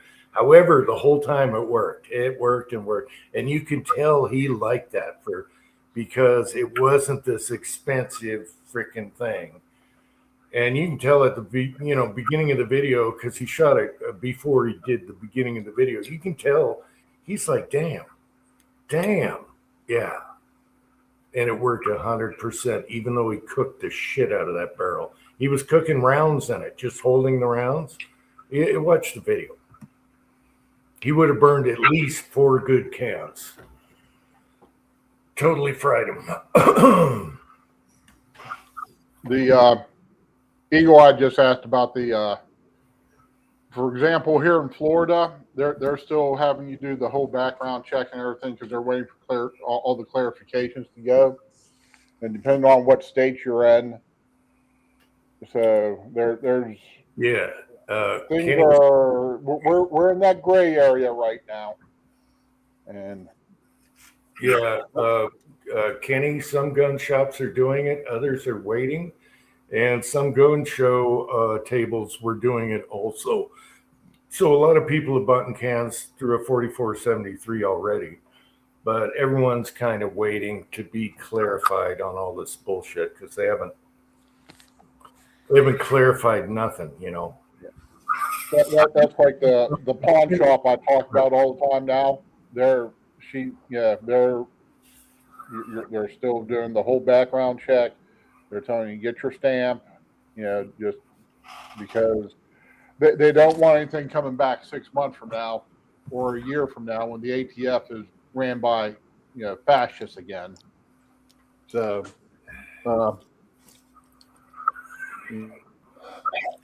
Well, you know what? They'll get clarification if they can keep the politics out of it. You know what I mean? If they can keep the agencies from competing for the money, then that's where, we'll get our freedom. But it's these agencies that are trying to outbid each other and do this and do that and blah, blah, blah. And it's all political, who they are and where they are. It's just, it really Let's, let me address Kenny here. It's not just the GOA. I don't like that you have to join something to get your rights, but it's Right. not the GOA. You can go to, if you use Silencer Shop, you're good. PSA, you can get your SBRs, you can buy cans. People are buying cans at the PSA shops right now. So and then you have the states that were on that, which is, we are one of them. Let's clarify something too, though. That's only for like law enforcement and agencies. Well, let's clarify something too, though. So there are 15 other states that still have state regulations. So even though the NFA says you don't have to do this, this, and this, the state still says you have to. So bear that in mind, even though the NFA right now is somewhat off to the wayside, per se, you still have to file certain forms because the state says you have to. So just bear that in mind. Make sure whatever state you live in, you're following and abiding by what the state says. Even though I'm not the world's biggest fan of silencers, one of the reasons I jumped on the bandwagon was for the common use, and the more people we have with them, when it does finally hit the Supreme Court again, they're going to say, well, as soon as it was affordable and was no longer a racist, anti-American regulation, everybody was jumping on it. So, I'm doing as much just to have my hat in the arena, like I said, making the common use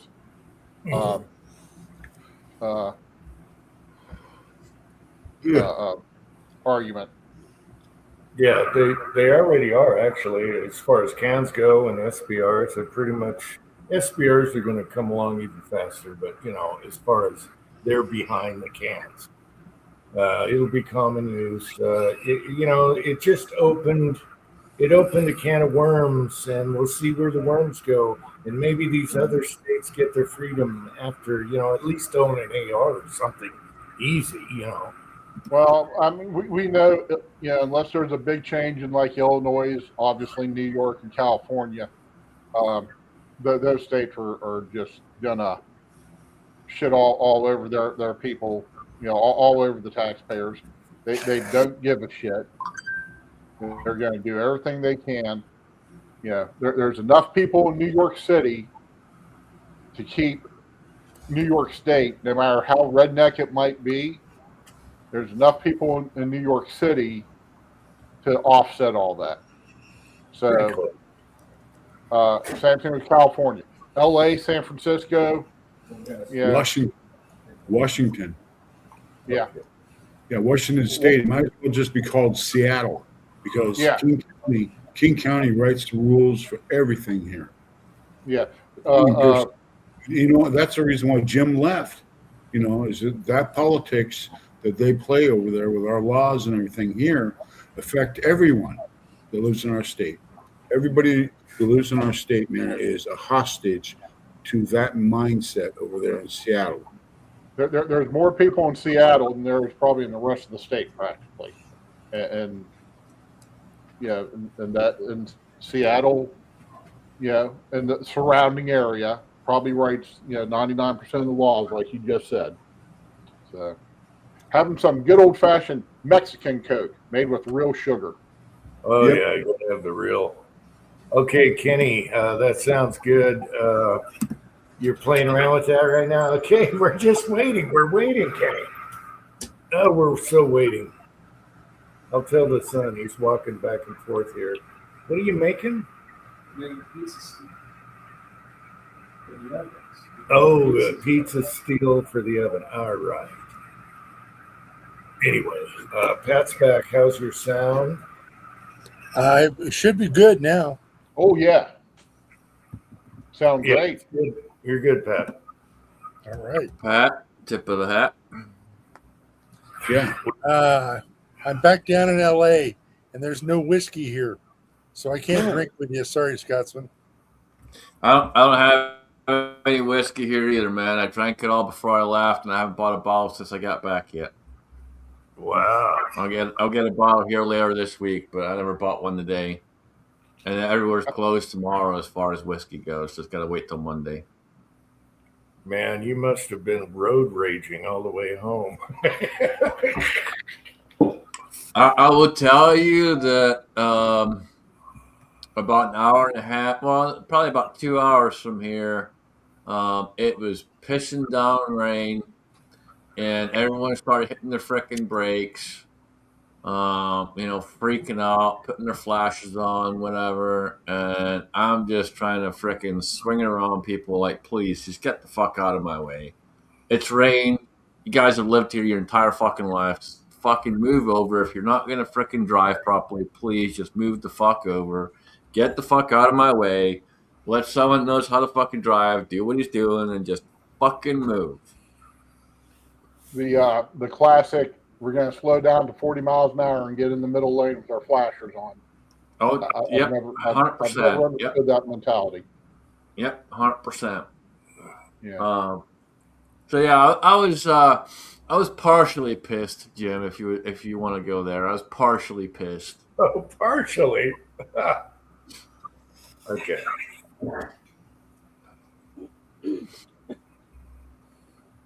You wanted to take him to the wall. Don't try and sugarcoat it. No, I was only partially pissed. I didn't do the whole drive in one go. I didn't two. So if I did it all in one drive, I probably would have been fucking fuming. Oh yeah, I'd love to have a beater Mad Max truck one day and just for a fantasy, take everything out in the Pecos, Because like yesterday coming through Indiana was the same shit. They all fucking were slowing down like a motherfucker because it just started raining and everyone was freaking the fuck out. And I don't know. I don't understand that, man. Just because it starts to fucking come down, everyone just hits their fucking brakes. Like Rala said, they all pull in the fucking middle lane or even the far left lane, the fucking fast lane, and just fucking slow the fuck down. And here you are trying to figure out how the fuck to get around them all. I can't stand that. Water. And if you're one of those guys, if you're one of those guys, fuck you. I'm gonna tell you straight up. If that's one of you fuckers out there, fuck you. And fuck you for doing that.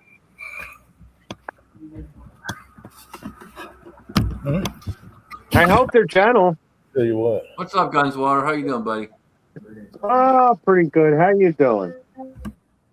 I'm all right, man. I'm tired, but I'm okay. No whiskey. It don't sound like you're okay. Well, I'm watching my words. I could go elsewhere, but I'm watching my words, brother. I might have a beer in the fridge.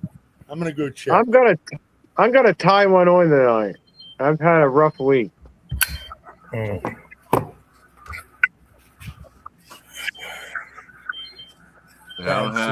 don't have any whiskey. I don't have any rum. I don't have any sake. I don't have anything, man. Just beer. You got rubbing alcohol? No, I don't even have rubbing alcohol. Gee. Well, that's what sake is. That's what sake is. Okay. It all depends on the sake. There's some really good sake out there. All depends on the sake. There's some really good stuff though. And the only time I ever had it, they served it up warm. Yeah, and there's a very specific way to heat sake. So if you're one of those guys that likes it, and you don't know the very specific way to heat it, you can always ask. I will gladly teach you how to, because there are a lot of people I know over the years that don't know how to heat it properly and fuck it all up, and then they wonder why it tastes like dog shit. It tastes like dog shit because you heated it up wrong. Someone gave So us it's not 30. someone gave So us it's a not bottle. 30 seconds in the mic. No, you put it in the microwave, I'm gonna slap the shit out of you. Someone gave us a bottle for Christmas, and it sat in the pantry for like 12 years, and I cracked it open and I went, oh my God, it was bad. And it was high-end stuff. You got to heat it up. What the heck? Yeah. So, well, you don't have to. Certain types of sake are fine to drink cold, but not all sake is. Some you have to heat up. And so it really depends. It really depends on what it is. But again, there's a very specific way in which you want to heat it. And if you overheat it, you can fuck it up, and it's just not going to taste good. And same thing if you underheat it, it's not going to taste good. So you got to be very careful. Pay attention to what you're doing. I've been drinking sake for I don't know how many years now, a lot, and I learned at a very young age how to properly heat it up, and so yeah, it's been a very long journey on proper ways to drink sake. Okay, we got Kyle here, and William is here. Hey, Kyle. I've only tried it once, and it was forever in the. You think it would have fermented? I don't know. If it's like wine, does it get better with age? I don't know. Yeah, I think it is wine. It's got to sit in the right temperature. If it's sitting in a warm room or something like that, it's going to go bad. Yeah, it's probably 70, 65, 70. Its whole life. Yeah. Yeah, that's not going to do well there. Yeah. Yeah, it's going to have to sit in a somewhat cool room to be all right. If it's sitting in that kind of temperature for a long time, yeah, it's going to mess it up. Every time I think of sake, it's Robert Mitchum when he's on the island with the nun, Mrs. Robinson, and he goes into the Japanese camp and steals some sake and some food, and then he gets drunk and it went bad. Oh yeah, it's classic. Yeah, that's Heaven Knows Mr. Robinson. It's a really great movie. Really good movie.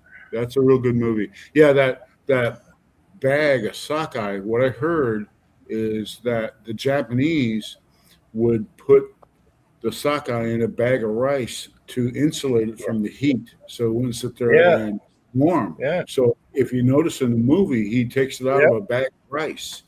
Yeah, he sees the guy put it in there, and then he goes and gets it. Yeah. All right, Edward's here. Hey, Edward. Yeah, it's a good movie. Yeah, definitely worth a watch. Oh yeah, I love it. Especially, they're bringing him down the mountain and they light him a cigarette. He's all wounded. He just took all the firing pins out of all the stuff that was going to harm the Marines coming in. Hero movie, typical Mitchum. You got to love that movie. The chick that played the nun in that, man, she was a hottie. Wow, she was beautiful. Beautiful eyes. Just wow. Well, she played a good nun in there. So, yeah, good stuff. Good actors in there. Yep. You don't All get right, acting let's see like if we that in can movies. You don't get acting like that in movies anymore. Movies are just this production run thing that just spit them out as fast as they can. A lot of CG and all that stuff. Hey, son. You really, the real quality of the actor coming out in the movie is a rare thing anymore. But it used to be the standard. I mean, that used to be the standard. That's how you sold your movie, is being a good actor. I'll Now you watch. whoever. I'll watch anything with Mitchum in it. He was a man's man, and he didn't give two F's. I love Robert Mitchum.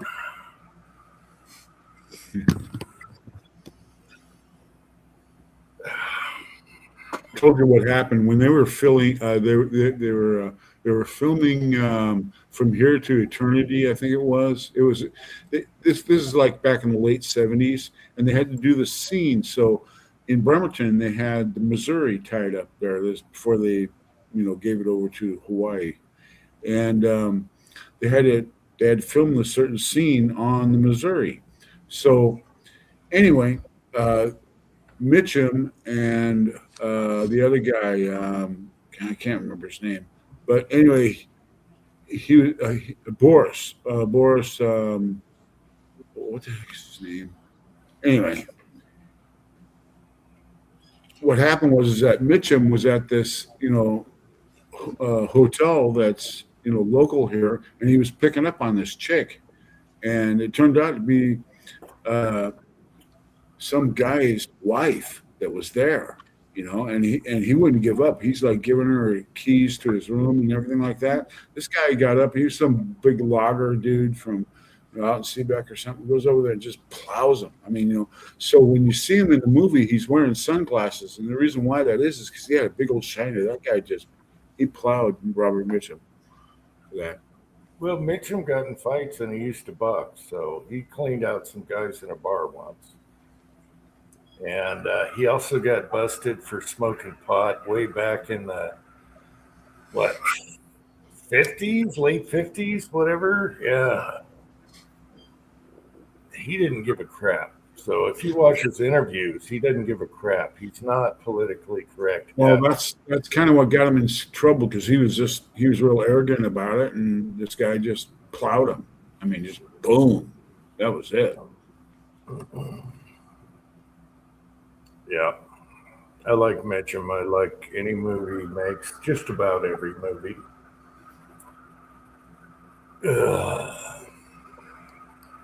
So Is he still around? no. I didn't think so. Heavy smoker. I think he made it to 80 something, maybe not. Not bad. Yeah, he was a smoker and a drinker, and yeah, he lived a full life, that's for sure. Now you got the right genes. Smoking and drinking will make you live longer. Well, it's all genes. I mean, look at Clint Eastwood right now. What is he, 90? He's still freaking alive? Yeah. But he wasn't a smoker, unless it was a crappy cigar in a Western Italian movie. I was just going to say that. Yeah. A little horseshit cigar. You'd probably One thing you'll like, Dave, I came across this small, tiny little pokey fucking smoke shop while I was out in Missouri. Wasn't there when I lived there before, but it's there now. And it's a small little pokey place, and I stopped in there, and I walk in, and I don't know if the guy I'm not sure where he was from. He was maybe El Salvadorian or something like that. Well, I tell you, if he did it the right way, I'm all for it, whatever. But I walk in there and it smelled fucking amazing, right? You walk in the door and it just hits you, dude. Just fucking hits you. And he walks out and he goes, "What are you looking for?" And I'm like, "Yeah, pipe the back." And he goes, "Oh, this room right here." And I walk in, and they're all in fucking nice jars, all big, huge jars, all labeled and all that. And he's asking me what kind of flavors I like, and I tell him. Next thing I know, he's just popping all these jars like, here, smell this. Here, smell this. Here, smell this. And I ended up walking out with a couple bags. That's easy to do. Dude, he had really good prices too, like really good prices. So I was happy to spend a little bit of money there, man. So I got some good stuff to smoke here shortly. Well, ever since my stroke, I've quit smoking completely. Right. Yeah, but I know exactly what you're talking about. You go into a pipe shop, where it's well stocked, and he's got a lot of different assortment of stuff. The smell on that place is amazing. It's like, oh my gosh, you're just like, wow, I could just live in this place, Oh yeah, dude, easily. Yep. And another thing too, one thing I found about going into pipe shops. There's some snobby people that hang out in those places, and they want to buy all the expensive, stuff that's, super expensive. But usually, if you're just a run-of-the-mill guy, the shop owner, he'll come over there and he'll talk to you. And if you want to try any of that stuff, he usually gives it to you. He says, yeah, just go ahead and take some. No, he gave me some too. So there was one. There's one that was a whiskey blend. Mm-hmm. And I asked him about it, and he's like, you're already buying these two. I'll just give you a small sample, and you can take that with you. So he threw in a sample of the whiskey blend for me. Yeah. Yeah, Jim. Usually your small pokey shops are really good. Yeah. Like I said, customer service, you're in there, you're looking at a certain thing, they'll come right over there and they'll talk to you about it. And what do you like? What are you looking for?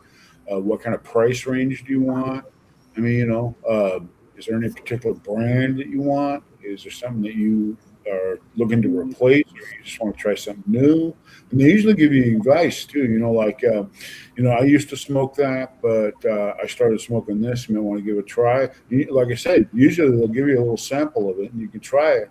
Hey, Yeah, no, that's exactly it. Like I said, he was asking what kind of flavors I liked and all that, and I broke it down. And I said he was breaking down all the stuff he had and was going through them with me. And he was a good dude. Good dude. Any of you guys watch Tulsa King? He goes into the pot shops. Same thing. Anyone watch Tulsa King? It's awesome. Sylvester. I watched the first season for free. Yeah. No, it's It was awesome. pretty good. We're going to start a new season pretty October, I think, maybe. No, it's some of Stallone's better work, actually. But yeah, he started taking over the pot shops. The guy I was thinking about is Ernest Borgnine. He was the guy that was with Robert in that movie. And I guess Ernest Borgnine was there, and he seen what happened, and he couldn't quit laughing. I mean, he thought that was the funniest thing he ever seen happen to Robert Mitchum. My wife's dad loved him. McHale's Navy and everything. He was in the military. So he loved, I don't know why he loved, but he loved Ernest Borgnine. So that was one of my wife's dad's favorites. Another good actor. Yeah, you got to love the guy. Yeah. Yeah. But you're right. When it comes to movies, if you haven't seen Heaven Knows, Mr. Robinson, that is a great movie. It really is. It's a good movie. The way it starts, he washes up on the beach, and the next thing you know, he's going up the beach. He's looking for the Japanese and stuff, and then it just goes on from there. Well, if anyone hasn't seen that movie, my God, it's a great movie. Yeah. Was Ernie the guy that ended up with the marbles in his gut? What? Ernie? The movie. It was a movie, and they had to do surgery on him, and they threw a couple marbles in there when they sewed him up. No, that was Ensign Pulver, and it was somebody else. Was that somebody else? In the Wild Bunch. What? What movie is that? Ensign Pulliver. Okay. Wow, I'm lost. Marbles in the Gut. Yep. But Pat knows. He loves those wacko movies. Well, this wasn't so wacko. It's, but it was watchable. No. Okay. Borgnine's best film is The Wild Bunch. Hey, Kyle, if you want in here, come on. We can do 10 people. Sending you a link. Come on, Kyle. Get in here, fucker. Come on. Kyle. You know you want to. Even though it had what's his name, it had Rock Hudson in it, but one thing that Hobbies brought up here is Ice Station. Ernest Borgnine was in that, and he was pretty good. Yep, he was pretty good. Yeah, actually, that's a good movie. He's one of those character actors that you just, whatever he does, you like. There's certain actors, they don't try and be anything else. There's actors like that, and then there's actors that have totally different personality and language each time. But yeah, a character actor like that, you gotta love him. One thing that I found out is that there are actors that are TV actors. In other words, you see them in sitcoms and stuff, and when they do a movie, they're not, they might be great in the movie. They might, wow, I wonder why he hasn't been doing movies all along. It's just, it's really up to the actor what he really wants. If he wants to do sitcoms or, he wants to do movies, he wants to do short movies or whatever. And, you see a lot of actors that, are TV actors. They're actually really good in movie. And then they'll do that one movie and that's it. They won't do another one. Hey, Kyle, what's up? Just choking some groceries. Hey, there he is. There he is. Button off. Hi, Kyle. Oh, wait a minute. Where'd he go? I had my finger on the button. I'm sorry. Nabbit. Kyle, you son of a bitch. Yeah, I got shanghaied by a friend of mine. Ended up going to watch a Rome Braves game for free, so I went with him. And just got home. It's a mad dash to get the dogs fed, get me in the shower, and get me in bed. I'm gonna have to get Jim's kid a riding crop, and then when Jim's finger starts coming out to push the button, he goes over and hits his riding crop. And Jim's like that, That'd be great. So While we have you, what did you do to take care of your death wobble? Last one I had death wobble. I had to just do an alignment, and it was fine. I replaced the drag link shaft and joint on the Pitman arm, and I replaced the tie rod end shaft and the other joint on the driver's side. Okay. Lined it up, and it is gorgeous. Sounds good. Tell you what, the rack and pinion that's in my Jetta, man, I'll tell you what, just to barely even move that steering wheel, you're in the other lane. I mean, that thing is very responsive. It's really tight. Yeah, this Jeep is too responsive. Don't get me started, man. I gotta go work on the truck tomorrow. I had issues on the day one of driving. Fucking truckers, dude. Fucking truckers. Well, Rollins, I'm not pissed at you, man. I'm pissed at General Truckers. I got in Indiana, and there was fucking truck tires all over the fucking road everywhere, and a fucking wire bead, fucking huge piece of wire bead somehow got wrapped up underneath my fucking truck and ripped the wire up from under my truck. Oh, right. You cut a retread? Retread? You got three or four factors there. You have retreads are the worst, but I've had new tires literally blow up on me 500 miles going down the road. The heat, the way these roads are nowadays, it just tears the shit out of everything. Yeah. Matter of fact, there's a stretch through Atlanta on 285. The hell is that place? There's literally, I've driven on back roads that are smoother than that, and the guys don't bother to walk around and hit the tire every once in a while with a hammer just to make sure there's still some air in those tires. Right. So, There are stretches of 285 with holes in the road so big you can take a cinder block and it will disappear. that's I guarantee it was just the Indiana roads. Indiana roads were fucking horrible. They absolutely were terrible. But But yeah, a piece of the wire bead. I mean, I probably pulled off. I don't even know. Not enough that I can fit it on screen. There was a huge fucking chunk of wire wrapped around my fucking axle. yeah, but be grateful. Be grateful you weren't riding a motorcycle. I did that for years, and you got to watch out for all that crap on the road. Dude, I didn't even see it, man. I didn't even fucking see it. Like, I saw the tires and shit, but I couldn't see this piece of fucking wire, and it just... All I saw was fucking bunch of lights throw up on the fucking screen of the truck, and I'm like, what the fuck's going on? Traction control, ABS, check engine. Oh, yeah. ABS, well,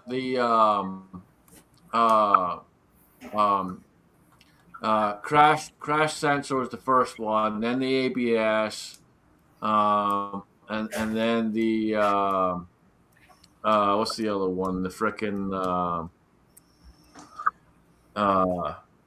hell. Check engine. I forget the other one. There was another one that threw up as well, and I'm just like, what the fuck is going on? I'm like, the truck's driving okay. I don't feel anything. And I probably pushed it a lot further than I should have, but when I got to Missouri, I went under and I looked underneath and I found that fucking wire, and then there was fucking obviously the wire from my truck's disconnected. But it doesn't look like it's in bad shape, so I should be able to just reconnect it. Just have to splice it. So I'm gonna go do that tomorrow. Go splice it, put it back on. I was fucking pissed though. Like, what the fuck, man? Could have been worse adjustment. It could have been a sleeper sofa. Or a refrigerator. Yeah. I've seen a big truck run over a mattress once, and it was impressive how much crap got screwed up on that thing. I think the bill was like $40,000 just in part. Yeah. just up, you get up there and you start ripping on those airlines and those brake canisters and this part and that part, and who knows how much junk they have. Wiring harnesses, def lines, all kinds of airlines. And of course, the federal government has made it illegal to repair an ABS harness. So you have to replace the whole damn thing. That's $3,000. Oh, yeah. Wow. And you got to wait 2 weeks for it to, well, probably not anymore, but it, Wow. it just, when COVID hit, when it was really at the worst. Oh, it was terrible. Yeah, you'd sit for 6 weeks waiting for parts to maybe show up. Yep, we had people waiting 3 months for engine computers. Yeah. And that was, they told you straight out when you ordered it. Lead time is at least 3 months. Do you still want to place this $5,000 order? Yep. And you have no choice. I mean, or else matter of fact, the radar on my Kenworth went out. Yep. And so I had to drive one of the Volvos, and at least this one wasn't the new Volvos we've gotten are just horrible. Well, the boss said, oh yeah, but they're cheaper to repair, and it's like, but you can't work with them. But the Kenworth, everything's like, you look at it wrong, the damn thing wants to break, and it's in the shop for 3 weeks. which I actually lucked out. The radar unit only took about a week to get all taken care of. But it still sucked. And then I'm driving another truck, and my trucks are like toolbox. And if I'm driving a different truck than the one I normally drive, I don't have half the tools or hoses or fittings I need, and I wind up, middle bumfuck nowhere, Colorado, not able to unload because I have the wrong fittings. Yeah, and it's literally, well, I've never actually had to have this happen, but it'd be a case where it'd be cheaper and quicker just to have a FedEx from Florida than trying to find someplace with the hopefully they'll have the right parts for you for the It's the world we live in, brother. Yeah. So don't know what the answer is, but I got plenty of questions. I've had a wonderful, interesting week. I've had my youngest shepherd come down with some stomach bug, so every day was a shitastrophe. I'm talking on the walls and everything in the living room. He was trying to go outside, but nobody was here to open the door.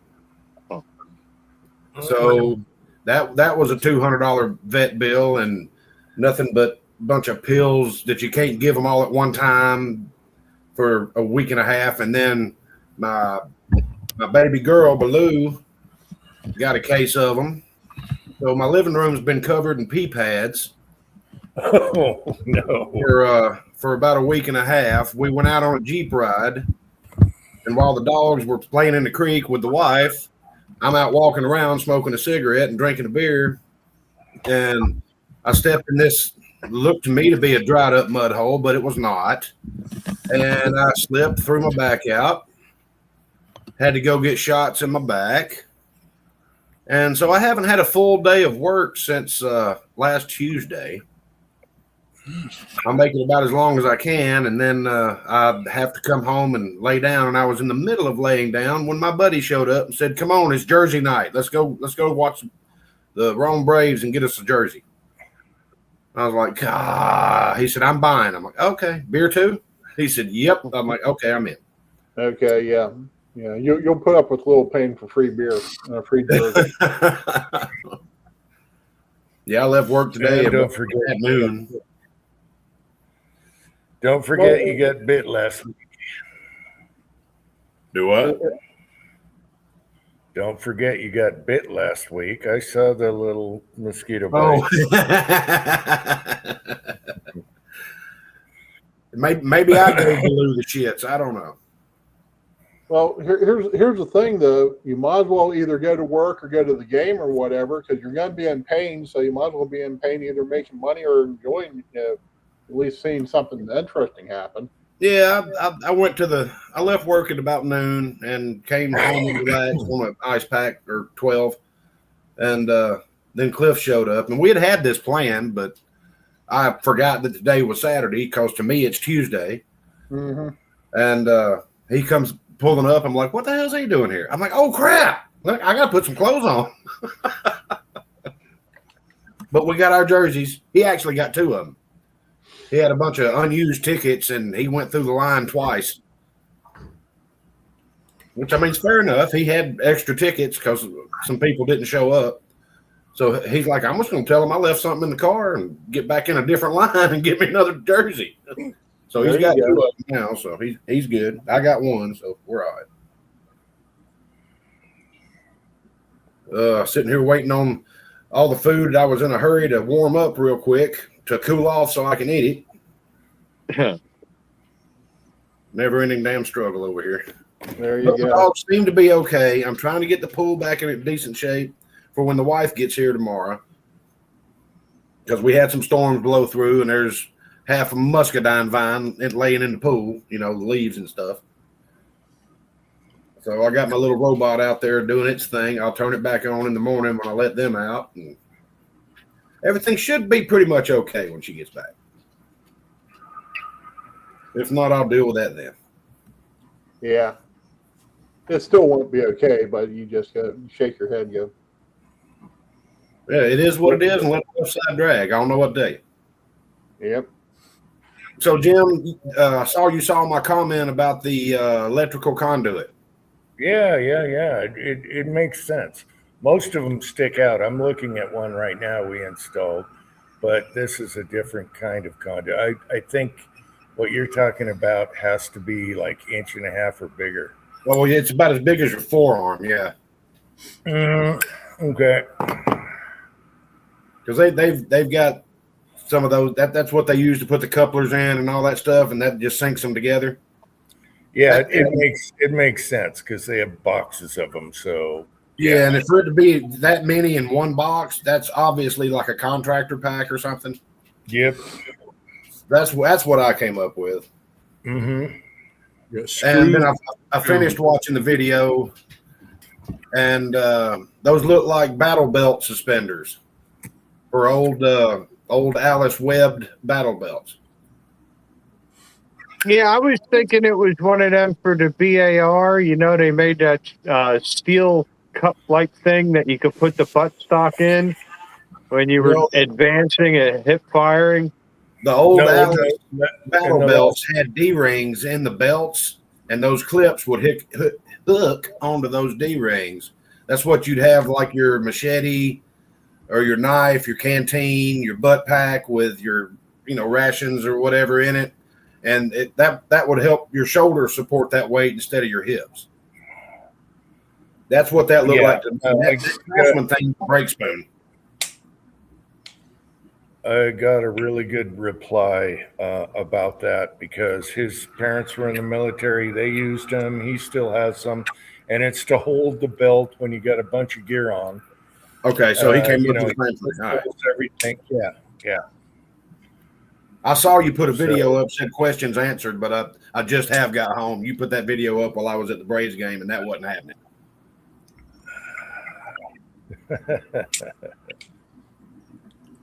Yeah, that problem solved. Everyone helped me out with everything. So, and we figured you knew that was a brake spoon, right?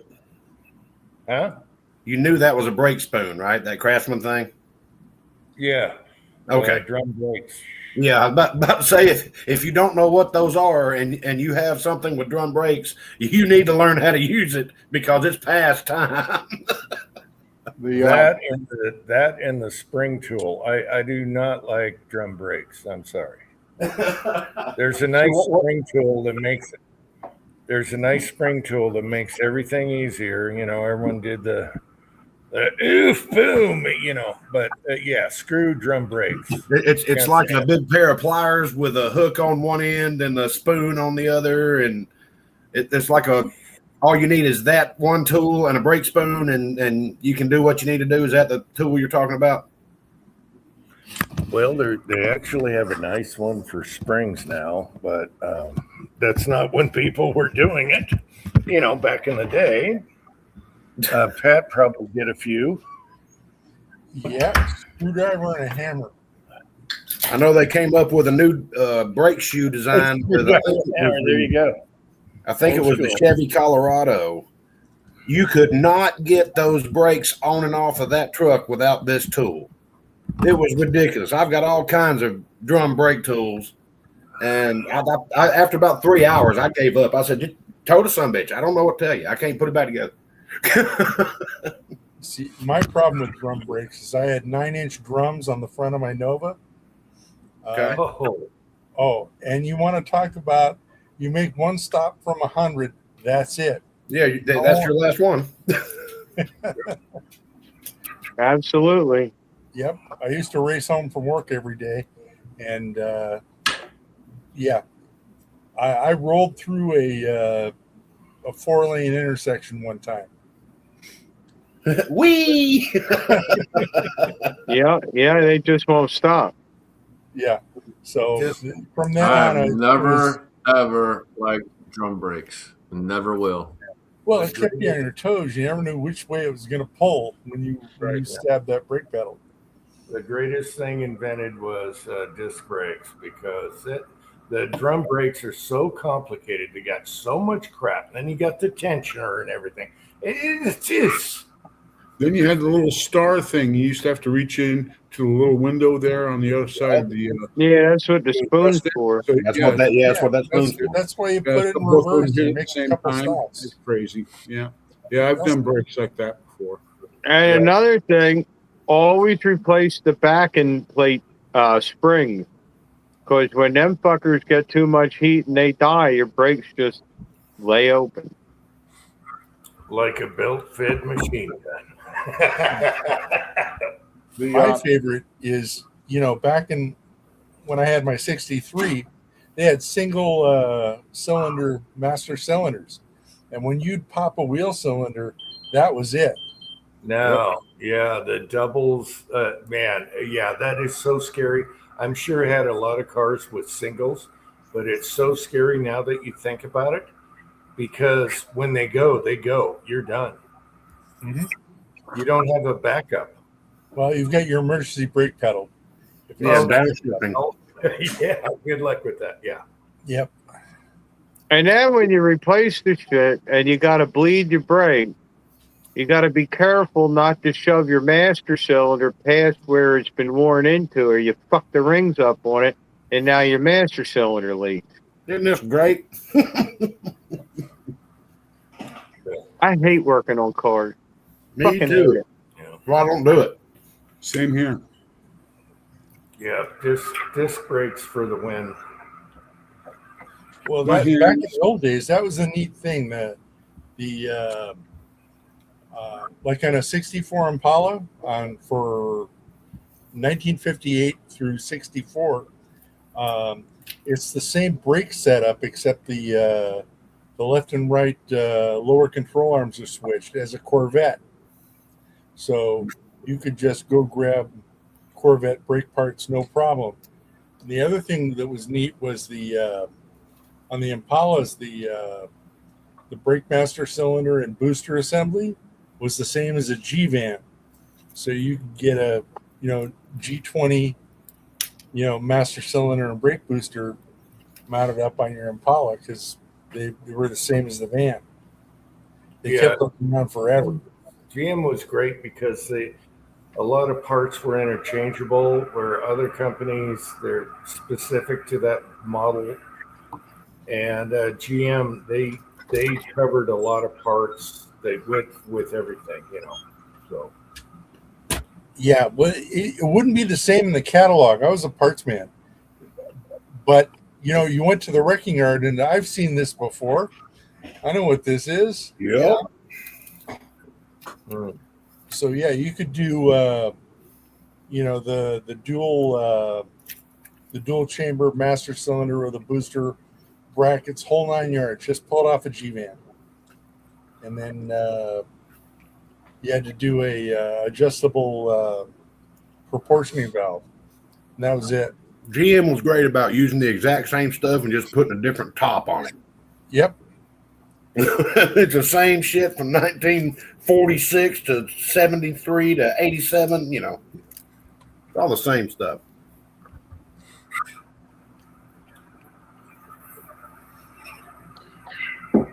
By the Talking way- about vehicles, By the way, I gotta say, Uncle John is here lurking. He can't come on. He did have an Impala. I think it was a '64.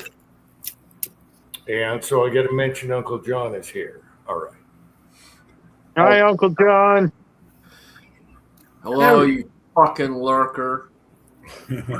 I'm too busy shoving chicken into my face. He had a nice, I think it was Aqua Impala that ran forever. And then when he sold it to his buddy, it was a friend of his other brother.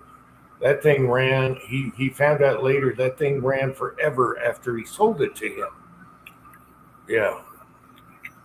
Probably a 283, I think. Yeah. Kyle, did you make the chicken at home, or did you go get it? No, it's Bojangles. Bojangles, yeah. That's the place Jamie goes. Yep, but it's this is about 4 days old. Wait. The secret is reheating it in an air fryer. Ooh. in other words, it's cardboard. The And a little bit of Texas Pete hot sauce. Okay, vehicles.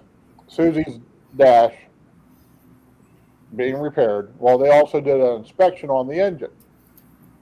Well, both valve pan covers and the timing belt cover are all leaking oil. So they did up an estimate. $4,000 All right. For what? for What two valve vehicle? pans, for two valve pan covers, and like I said, I think it's the timing belt cover. Timing cover. Yeah, Drip So- pans are $25 at the There are a lot of shit that got to come off to get to them, or what? What kind of vehicle is it again? dealership. It's a dealership. So the place where I bought the 300 at, they also do repairs. So she took it up there to have them check it. These are 1,200. And they're all okay. Well, what's the labor? Well, these are 1,200 for the whole deal, for the whole job. Okay, we can do that. It's like, I saw a short where a guy was pissed off complaining about this vehicle. You had to fucking drop the engine out to replace the alternator. That's messed up. that doesn't surprise me, and that's nothing new either. Mom had a Maverick, had the 302 Ford in it,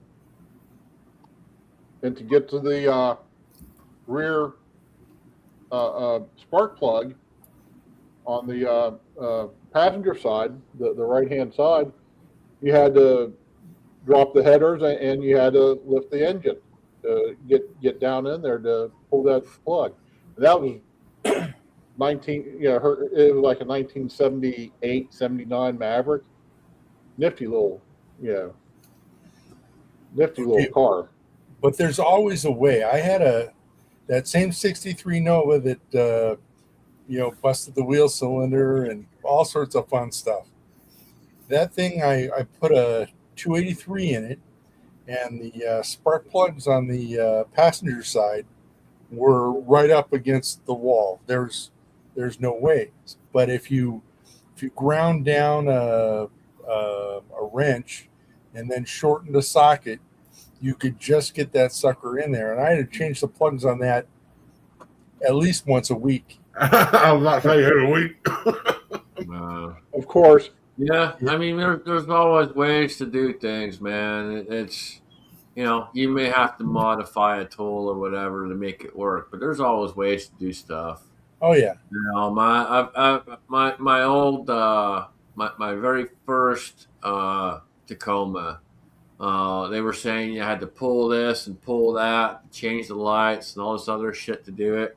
Dude, I just fucking wiggled my hand in there and fucking got in there and yanked that fucker out one way or another. Yeah, but you're also 7 foot There's tall. always ways to do shit. Don't believe everything you see on YouTube. Oh, you got to pull this and you got to fucking pull that. And, nah. Yeah, but you're also 7 foot tall and 3 inches round. So you got. I got long, lanky arms, man. And the lanky there's arms. certain things I cannot do. There's certain things I cannot do. So Scotsman's basically a pencil. Right. No, I'm not quite a pencil. No. A 7 foot pencil. Not quite. Not quite. I'm the eraser off a 7 foot pencil. I love it when buddies of mine go through my toolbox or roll card or something like that. The hell is that for? Well, 30 years ago, Right.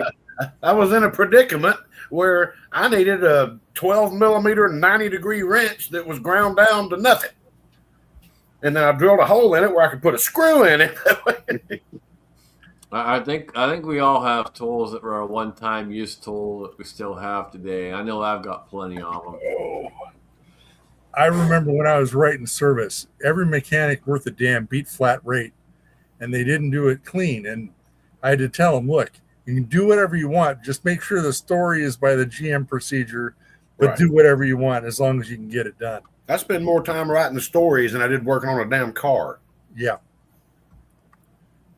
So you tell them what they want to hear and what they got written in the manual, and then you do it the way you got to do it. I had to go back into work on Saturdays and Sundays when I worked out in Vegas just to run time on warranty tickets, because you had to run 70% of the warranty time on the job. I mean, I would write a story that would pay me 14 hours on a transmission job, and I'd never even take the transmission off the jack. I'd just get it away from the flywheel so I could get to what's broke and fix it and put it back in the car. But I had to run like 9.5 or 10.5 hours on it. So I was going in there on Saturdays and Sundays and just I'd go in there and punch in on a ticket and go to a casino. Come back about 10 hours later, punch off, punch on another ticket, let it run overnight. Come in the morning on Sunday, and I'm the only person there. Got my own keys, unlock the thing, clock off the ticket, spend about an hour writing stories in a computer. And hell, I was booking like between 80 and 120 hours a week. Yep.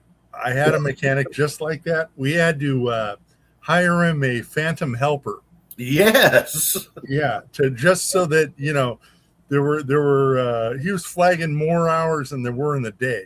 Right. So we had to do something. And we One didn't of my want bosses, he would keep an extra flag sheet in his desk because I told him cut me off at 45 hours a week. Well, what am I supposed to do with your other time? I said, write it on another flag sheet. When that flag sheet gets to 45 hours, stroke me 2 checks. I'm like, it's the same thing. It's just I'm not paying Uncle Sam 70% of my damn pay. I said, I'm cut off at 45. He goes, well, I'm going to have to run that by the owner. I said, the owner will agree with me. Trust me. Because if I turned over 45 hours in a pay week, I would have to turn almost 60 hours to see another cent on my paycheck. And that's bullshit. That is highway robbery. Well, you know what? That's a tough way to make a living, man, working on cars. It is, and I did it for 35 years. Yeah, working on a dealership or working on trucks and stuff where, you know, everything has to be written down and your hours and what you're putting in. What It used to be fun. You used to could fix the problem, not just yeah. delay the time for the check engine light to come back on. Yeah. Yeah. The stories were novel based on a true story. And yes, it was great, you know. Yeah. Yeah, I wouldn't want to be a mechanic. Nowadays, because nowadays everything's designed to break on purpose and designed where you have to take it somewhere. You can't just work on it yourself. So. I'm hearing stories from people that are still doing this about the dramas that exist now that didn't exist when I was turning wrenches 5 years ago. I don't see how any mechanic can enjoy life with cars today. Yeah. It's just a nightmare after nightmare. You got to learn something every year that's totally different. No. And then they come out with a new set of fasteners, and you got to buy a $700 set of sockets. How can they? I don't know. Who the hell needs a 12-point inverted Torx bed? How are they going to with a security hole? Right. Oh, that's next year's model. Yeah. How are they going to keep car mechanics? Just talk about dealer mechanics. How are they going to keep them in people? How are they going to get people to work? Because they got to hate it. It's garbage now. Oh, it's fine.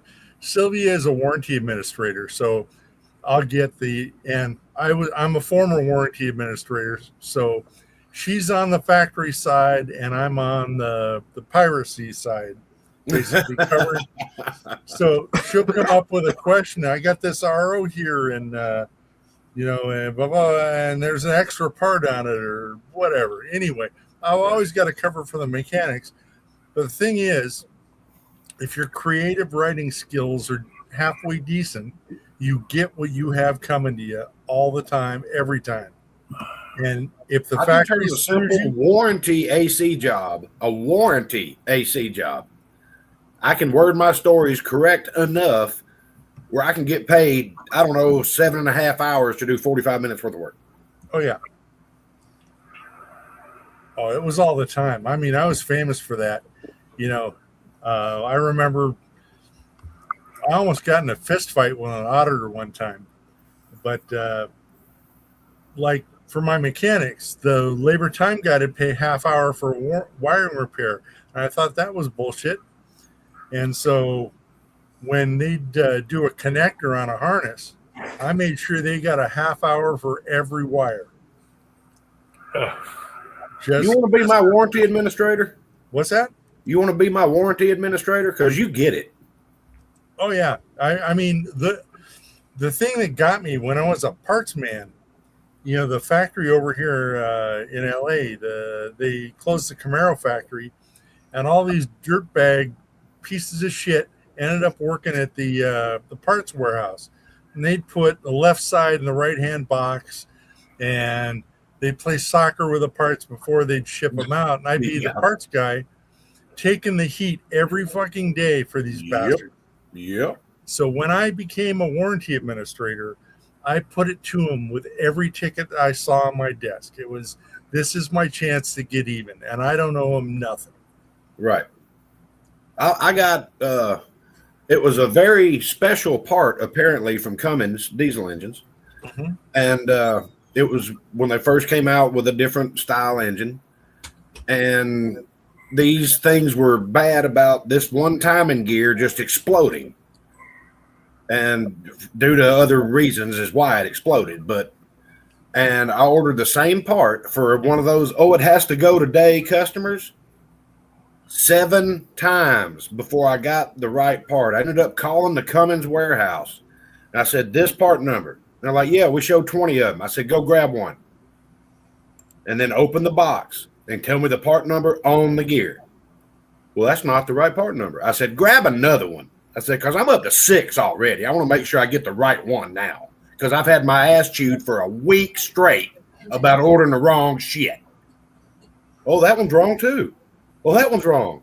Oh, here's the right part number. I said, write that son of a bitch in gold leaf paper and mail it to me overnight. No, we're talking about Cummins right now, but mechanics in general. It's like, Hey guys, I'm gonna go ahead and roll off. Take care. I'm right behind you, Dave. I got to crash out. Yeah. Take you, it man. easy, Dave. Good seeing you, man. Good to see you, man. Hang out in the chat for a bit. We'll see you later. You guys know what a pillow block bearing is?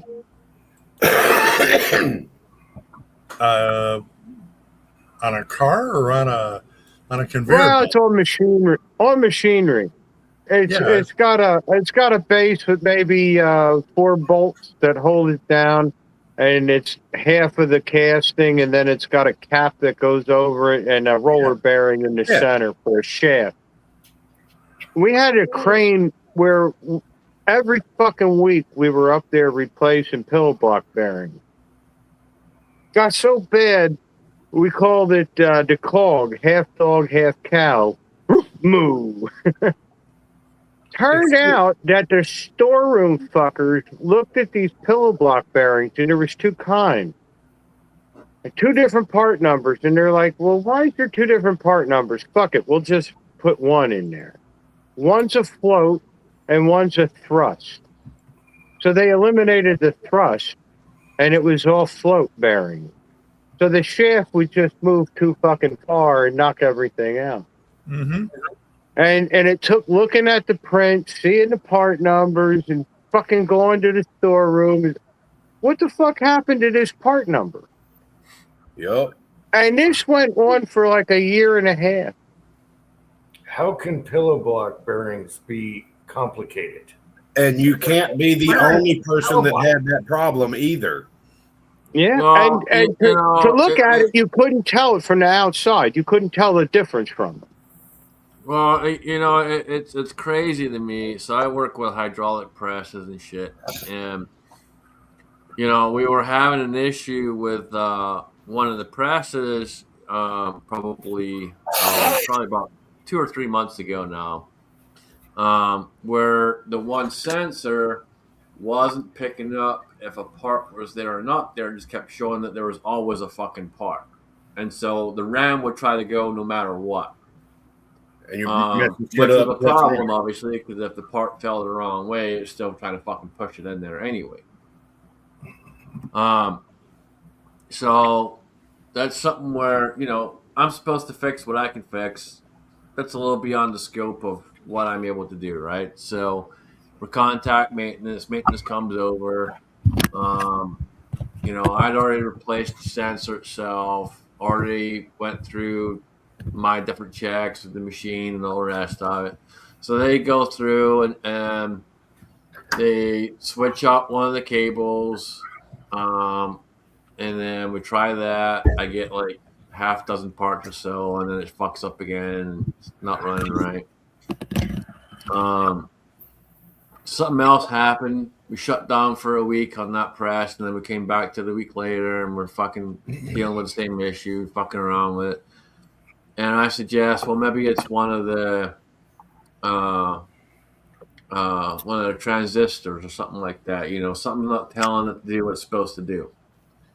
So they go through and they fucking replace all of that shit. Still not working right. Still not working right. Somehow or other, there are 3 fucking different cables in the building with the same fucking part number. And they're all fucking different, but they all have the same fucking part number. And that one fucking cable was the cable we needed to make the press fucking run right. Gotta love it. Why? I swear they pay people to do this shit. We had a proc sensor one time. Now, this proc sensor had a little red LED that would light up when it would see, you know, metal.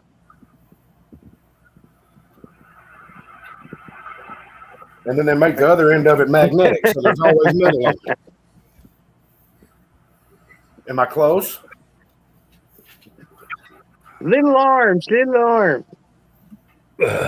So anyway, the proc sensor looks like it's working because when the flag's up, the light would come on. When the flag wasn't there, the light would go out.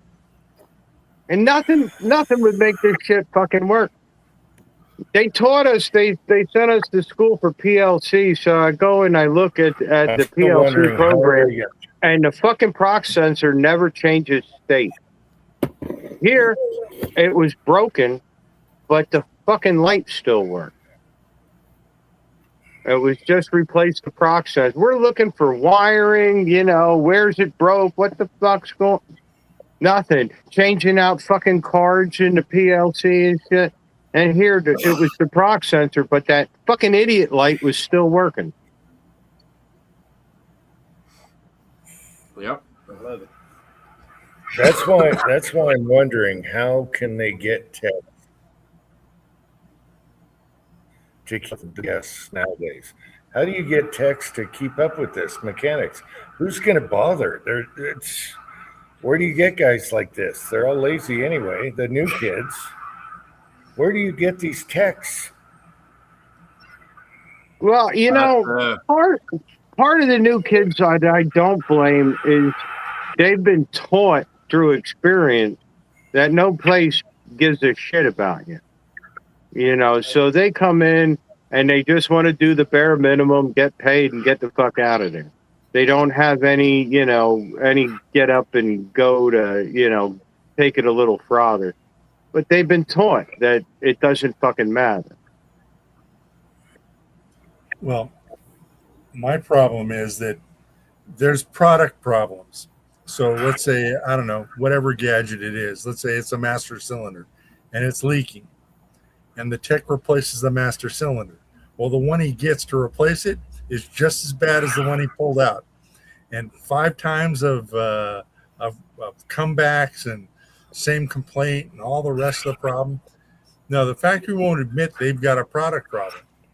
And that's the trouble. Yeah, but also I've seen new techs that are so damn lazy, they won't even do the gravy work. Oh, yeah. They'd rather just sit there and bitch about having to put a clutch in something instead of doing a gravy AC job that'll take them 45 minutes to be done, and they'll get paid 6 hours for it. Well, like our maintenance guys nowadays, all our maintenance guys are supposed to do are the PMs.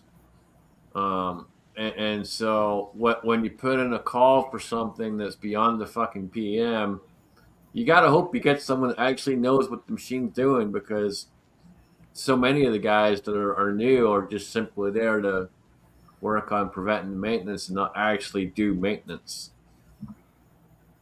Yeah, don't find out what's wrong with it. Just put some grease on it. Yeah. I remember going up on a crane to replace the light under the bridge, you know. So we take a case of light bulbs up there. We get one good working light bulb out of 24 in a case. One that fucking worked. And it only works a week. And three cases in a row. One light bulb that fucking worked. And, gentle people, I gotta bid y'all adieu. I've got to go to bed. Yeah, Well, I'm I'm gonna glad you jump came on. on. I just wanted to jump on, say hi to everyone, make sure everyone knew I was still alive. But yeah, I'm gonna jump off. I'm gonna go lay down. I'm exhausted. But good to see everybody. And Jim, I'll be back next week to give you hell. Good night, Scosman. Good night, Kyle. Good night, All guys. right, love y'all, people. Take care. Stay safe. Stay vigilant. All right. Good night, guys. Take care. Thanks for coming on. We always end up bitching in the live chats. Oh, I'll give you guys my drama. I'm in LA right now, and it's 105 out in LA. Because when did you come back home? I Dave? came home last night. Okay. All right. You poor bastard. All right. So I'm back home because one of my rooms in the Vegas house has bed bugs and rats in the pitch. Okay. And it turns out the best way to kill bed bugs is you heat the room to 130 degrees for an hour, and that kills them all. And it's 110 outside. So I'm figuring this is a lot easier than poison. I just turn the AC off on the house and it'll be up to 115 by tomorrow. Well, it wasn't. It got up to about 90. And so I had to sleep. So I drove down here to LA because I couldn't sleep in a 90-degree room. But I got to drive back next day or two, and I got the temperature sensor and the PID and the heater, and I'm going to go room to room and cook that place. I think a couple videos that I said, good night, don't let the bed bugs bite.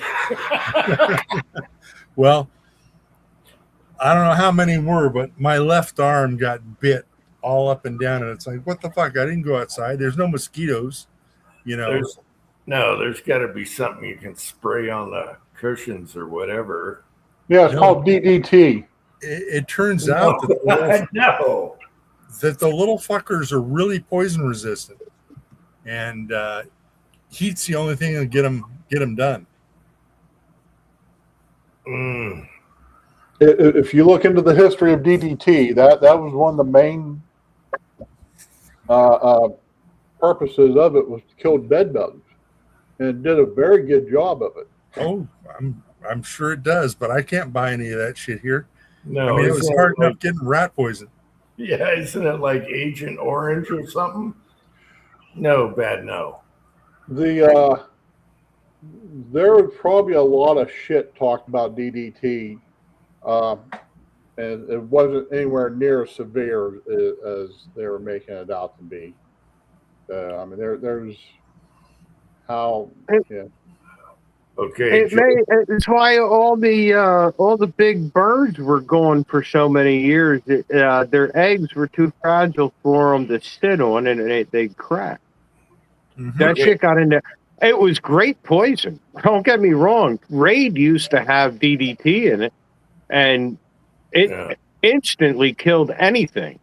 I mean, they didn't wither and, no, they just fucking dead. Yeah, but you might not wake up in the morning.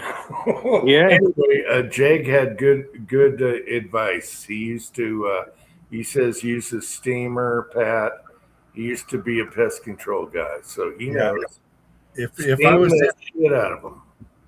if I was down here, yeah, but over there, if I just turn the AC off, it'll be 110 in the house, after a day or two, and then heating it up the extra 20 degrees is no problem. But so yeah, Do you rent the place out? we have guests from time to time, and it was probably one of those that brought them. Yeah. Because we don't have them here, and you can't pick on somebody to blame them, but it doesn't matter. I got them. I didn't bring them, and they're going to be gone probably Tuesday.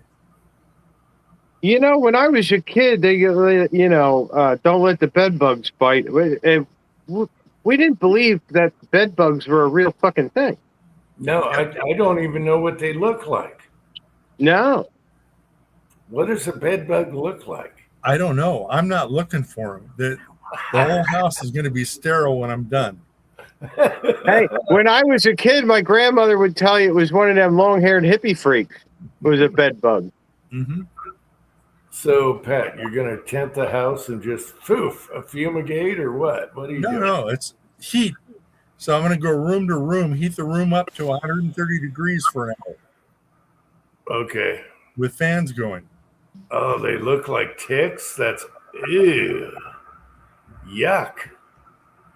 No, I haven't seen the bed bug yet, but I got bites all up and down my left arm. Oh, my God.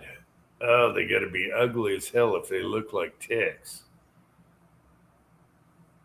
Cheap space heaters. Yeah, there's some more good advice. Just run that room with the heaters. Yep. Mm-hmm. Oh, they look okay. Just Jeff got it right. They look like Nancy Pelosi. All righty. Just for YouTube. Boom. I can't believe she's still kicking. Anyway. Yeah, she probably has those animatronics shoved up her ass. Yeah, whatever happened to the hammer? Her husband with the hammer. It's crazy stuff. Crazy wacky. Hey, Jim, I saw something on DB Cooper, and they were talking about looking at the tie and finding aerospace titanium. Titanium in the tie. Yeah, I'm not buying that. The titanium, they think he was in the process over in Philadelphia or wherever it was. I'm not buying that. I'm not buying that. Who says he didn't buy the tie at a thrift store or whatever? I don't know. The tie thing it was a big thing for a while, and then they got two suspects that didn't look anything like him that were in the field, and he's got a lip like this. No, he had a round head. No. The tie didn't really go anywhere, so it's back to day one. There's no suspect. There's supposed to be two coming out, but it's secret. You have to go to CooperCon to watch and find out who those guys are. But every suspect is wrong. So, and the tie is BS. Did you know that when they did fingerprint powder, it had some of that stuff in it back then? They had titanium powder and everything back in the day. So who say they didn't do that? The tie it's a dead end, just like the money found on Tina Bar. It's a dead end. All right.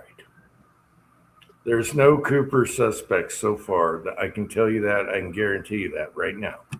Here's a question at Tina Bar. The kid finds all that money, and they show you pictures of the money and how rotted it was around the outside. Yeah. And then they show you a newspaper picture where the kid's holding a $20 bill, and it's like perfect. Now, was that one of the 20s or was that just a 20? No, they were all chewed up. Actually, I saw where a guy just spent how much did he spend? No, he spent more than $5,000 on a bill that's chewed up. No, my theory is there's no way that money got to Tina Bar from where he jumped, and the river runs the wrong way. Everything runs the wrong way. There's no way that just washed up. So I wonder if he planted it. My theory is that Cooper, all the talk about Cooper died down, and he wanted to bring it back just to screw with people. And so he planted some money where people fish all the time and barbecue on Tina Bar. And there's no way that money drifted there. There's diatoms on the money that says it was at the wrong time of year. That money couldn't have floated there with diatoms on the money. Little microscopic, like shellfish, super microscopic. So, no. My theory is Cooper planted it there just to keep him in the news, just to have fun, Yeah. So there's that. There's no way it got that far, and none of the rivers drifted that way. And money sinks. It doesn't float. It's already been proven. Then you have diatoms on the money that were from the wrong time of year when he jumped. So it doesn't match whatsoever. So there you go. Cooper was a rock star, though. He's the only one that there's two that actually got away with it. But in his case, the way he did it, there's only one. That's why I like finding. I don't think the only way they're going to find out who Cooper was if someone goes up in their attic and their grandfather or somebody had some stash shit in the attic. That proves one serial number is all it takes on a $20 bill, or other evidence. That's the only way they're ever going to figure out Cooper. They got no DNA. They threw out the cigarette butts. The FBI's are dumbass. They lost the hair follicle that was on the seat, and that's the only way they're ever going to find out who Cooper is. Somebody finding it in the attic. Grandpa. That's the only way.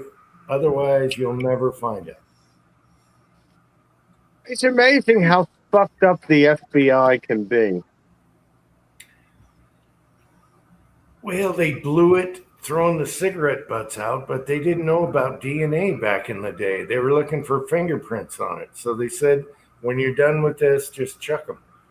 But they did have a hair follicle slide they sent to Nevada, and it never showed up. So there's a lost slide of a hair follicle. If they find that, they got some DNA. Otherwise, it never, ever, you're never going to know. Unless somebody in the attic finds Grandpa's shit. It's the only way. Wouldn't it be a riot? Wouldn't it be a riot if the FBI, there was an FBI agent who was quitting smoking and he was jonesing for a smoke and he smoked them fucking butts up? No. Actually, the stewardess smoked one of his cigarettes because he asked her if she wanted a cigarette. She's sitting next to him, because he wanted her there. And she's like, I quit. And she's like, okay. So she smoked one of the cigarettes. And so there's one with her on it. But I think there was 8 to 10 cigarettes, whatever, they threw out. I think it was 8. And he had one drink, a whiskey and 7-Up, of some kind. And he spilled it halfway through. And then he went to the restroom to drink water because once he told the stewardess what's going on, he didn't want to drink anything they gave him because they could have spiked the drink like they've done before on hijackings. So he went to the restroom. He probably put long johns on, whatever he had. He had a little bag, and did all that in the restroom and got his water there. He only drank that one drink before they knew he was Cooper. And then he spilled it on the ground, probably just ice. And there's that. Yeah, I don't think we'll ever find out who Cooper is unless it's in Grandpa's attic. That's the only way.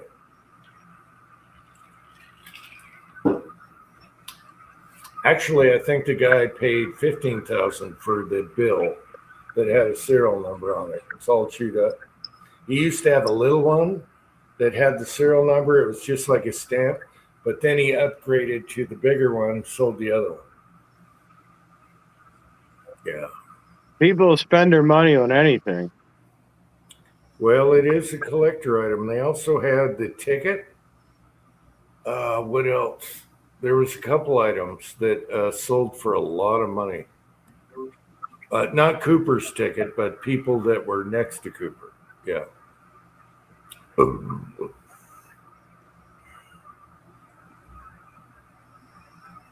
But imagine a guy jumping out of a 747 on the back stairs, like they used to do back in Vietnam on special black ops stuff. Imagine doing that. The guy's a rock star. He's a rock star. Yeah, in total darkness. However, he wasn't well planned. He didn't know the route they were going to go. He just set a destination. They could have flown right over the west coast of the ocean, but they chose the route through the mountains because he said flaps down, fly dirty, slow, wheels out, all that shit. But he didn't know where he's going to land unless he had a perfectly timed. He wasn't wearing a watch unless he had a perfectly timed and estimated, or he saw some lights, down below. But yeah, he wasn't. He actually walked on the plane. There was no reserve. He was the second to last guy that walked on the plane. They walked up the stairway in the back then, okay, from the tarmac. And the last guy on the plane was the guy that sat across the aisle and saw him and had the best view of him and what he looked like. College kid. The college kid was the last guy to get on the plane, and Cooper was the second to last. And it happened to be in the back of the plane where you want to be, so no one sees you up front. So nothing was really planned. Jag, he's talking about now. I mean, he is a good suspect. There was a transgender suspect that was a pilot. Used to be a guy, turned into a girl, got an operation back then in the early 70s, late 60s. One of the first transgender in the Northwest that claimed to be DB Cooper. She kind of looks like him on the face, but she was kind of drawn out of that one just because of, yeah. How dumb you got to be to cut your dick off? I know, but that story is fascinating in itself. She was one of the few to claim to be Cooper, was a pilot, had a great story. Definitely an animal type person. Thrift store lover. He was a thrift store lover. Yeah, it's a rabbit hole. I wonder if he was searching for pewter in the thrift stores. That's where he got all her furniture. But yeah, her name was Bar. I can't do names right now.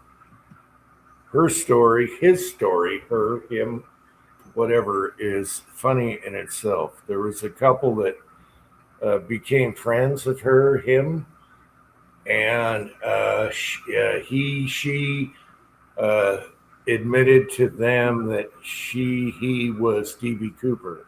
And she does have the skinny face, skinny nose. Damn, but I think she was shorter than Cooper. Cooper was actually about 6 foot. A lot of people will say 5'10" to 6'2", but most people will say he was 6 foot tall, and he had olive skin, kind of like this, instead of a white boy. So they thought he was, some kind of ethnic difference than just a white boy. So olive drab skin. They called him, what was it? I forget the name they called him, but anyway, there you go. But yes, one of the suspects was a transgender, had an operation, and was a very unique person in themselves. Kind of a wild person, actually, when it comes to doing stuff. I had no idea they were doing that shit, that operation, that long ago. I know, she was the first in the Northwest.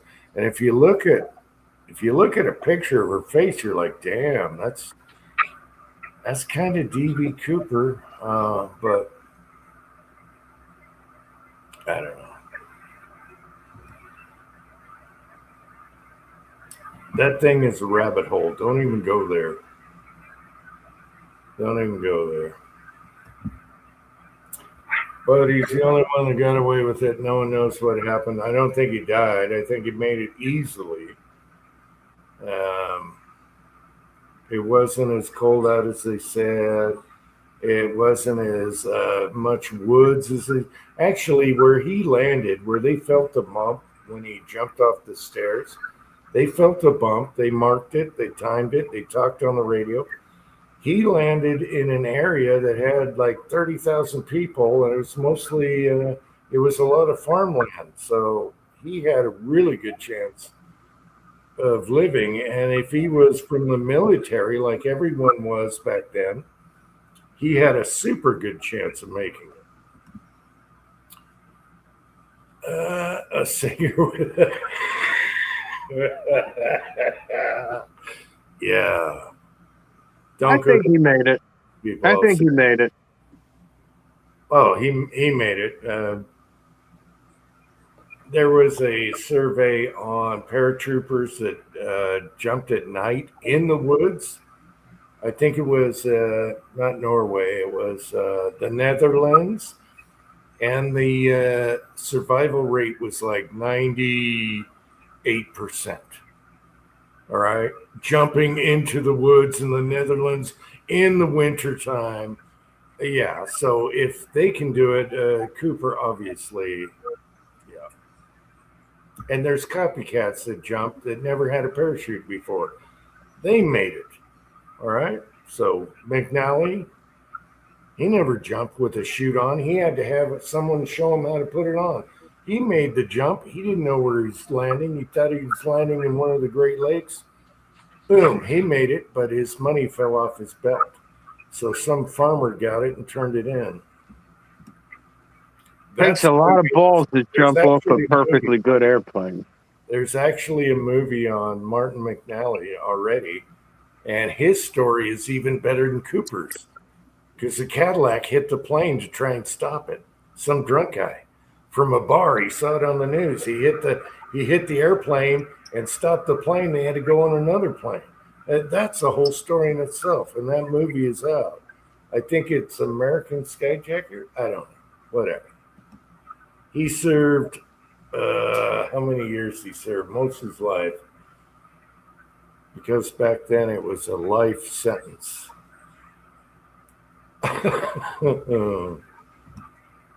Yeah, just look up Martin McNally on YouTube.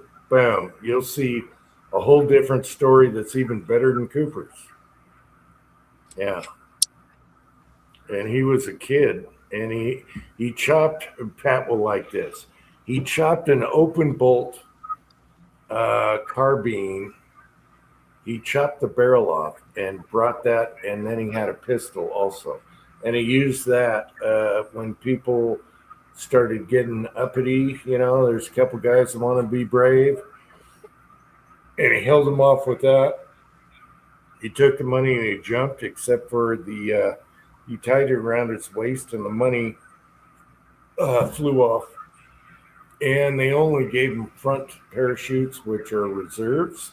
So he got hit in the face with the parachute, almost got knocked out, and he's like, "What the hell?" And he didn't know where he is, and he landed. And then he crapped in his parachute just to piss off the FBI. This is all true. You can look up Martin McNally. So just for the FBI, he took a crap in his parachute after sleeping in it all night. Yeah, and he would have got away with it if he didn't have a buddy to pick him up and narc him out. The buddy narked him out. Otherwise, he would have got away with it. All right. enough. Diddy buddy. Look up Martin McNally on YouTube. You will understand. The guy's still alive. He got out of prison. They tried to do an escape with a helicopter.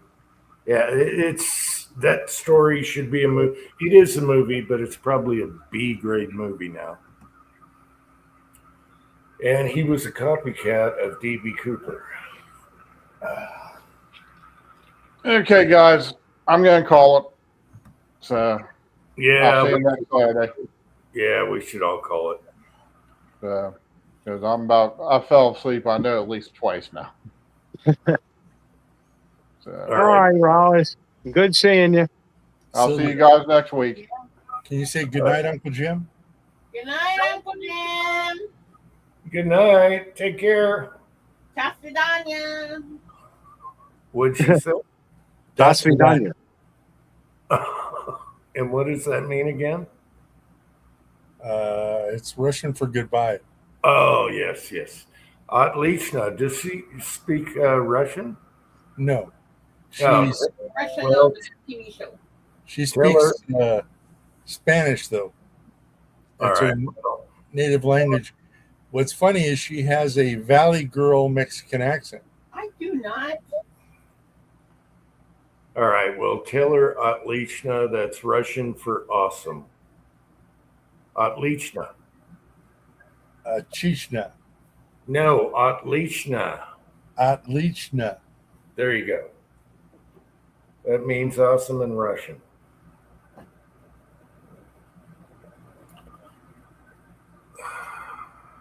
Nah, she's watching her show, so probably doesn't hear us. Thank God. We've been stacking up the 2A wins lately. Yeah, I know. Stop, Pat. They got to clarify. That's all they got to do right now is clarify a few things. Okay. Pat, don't say, people already bought them right over the counter. Okay, I crossed the border into East Germany last night. And so, right here, it's I'm going to get back to Nevada and it'll be fine.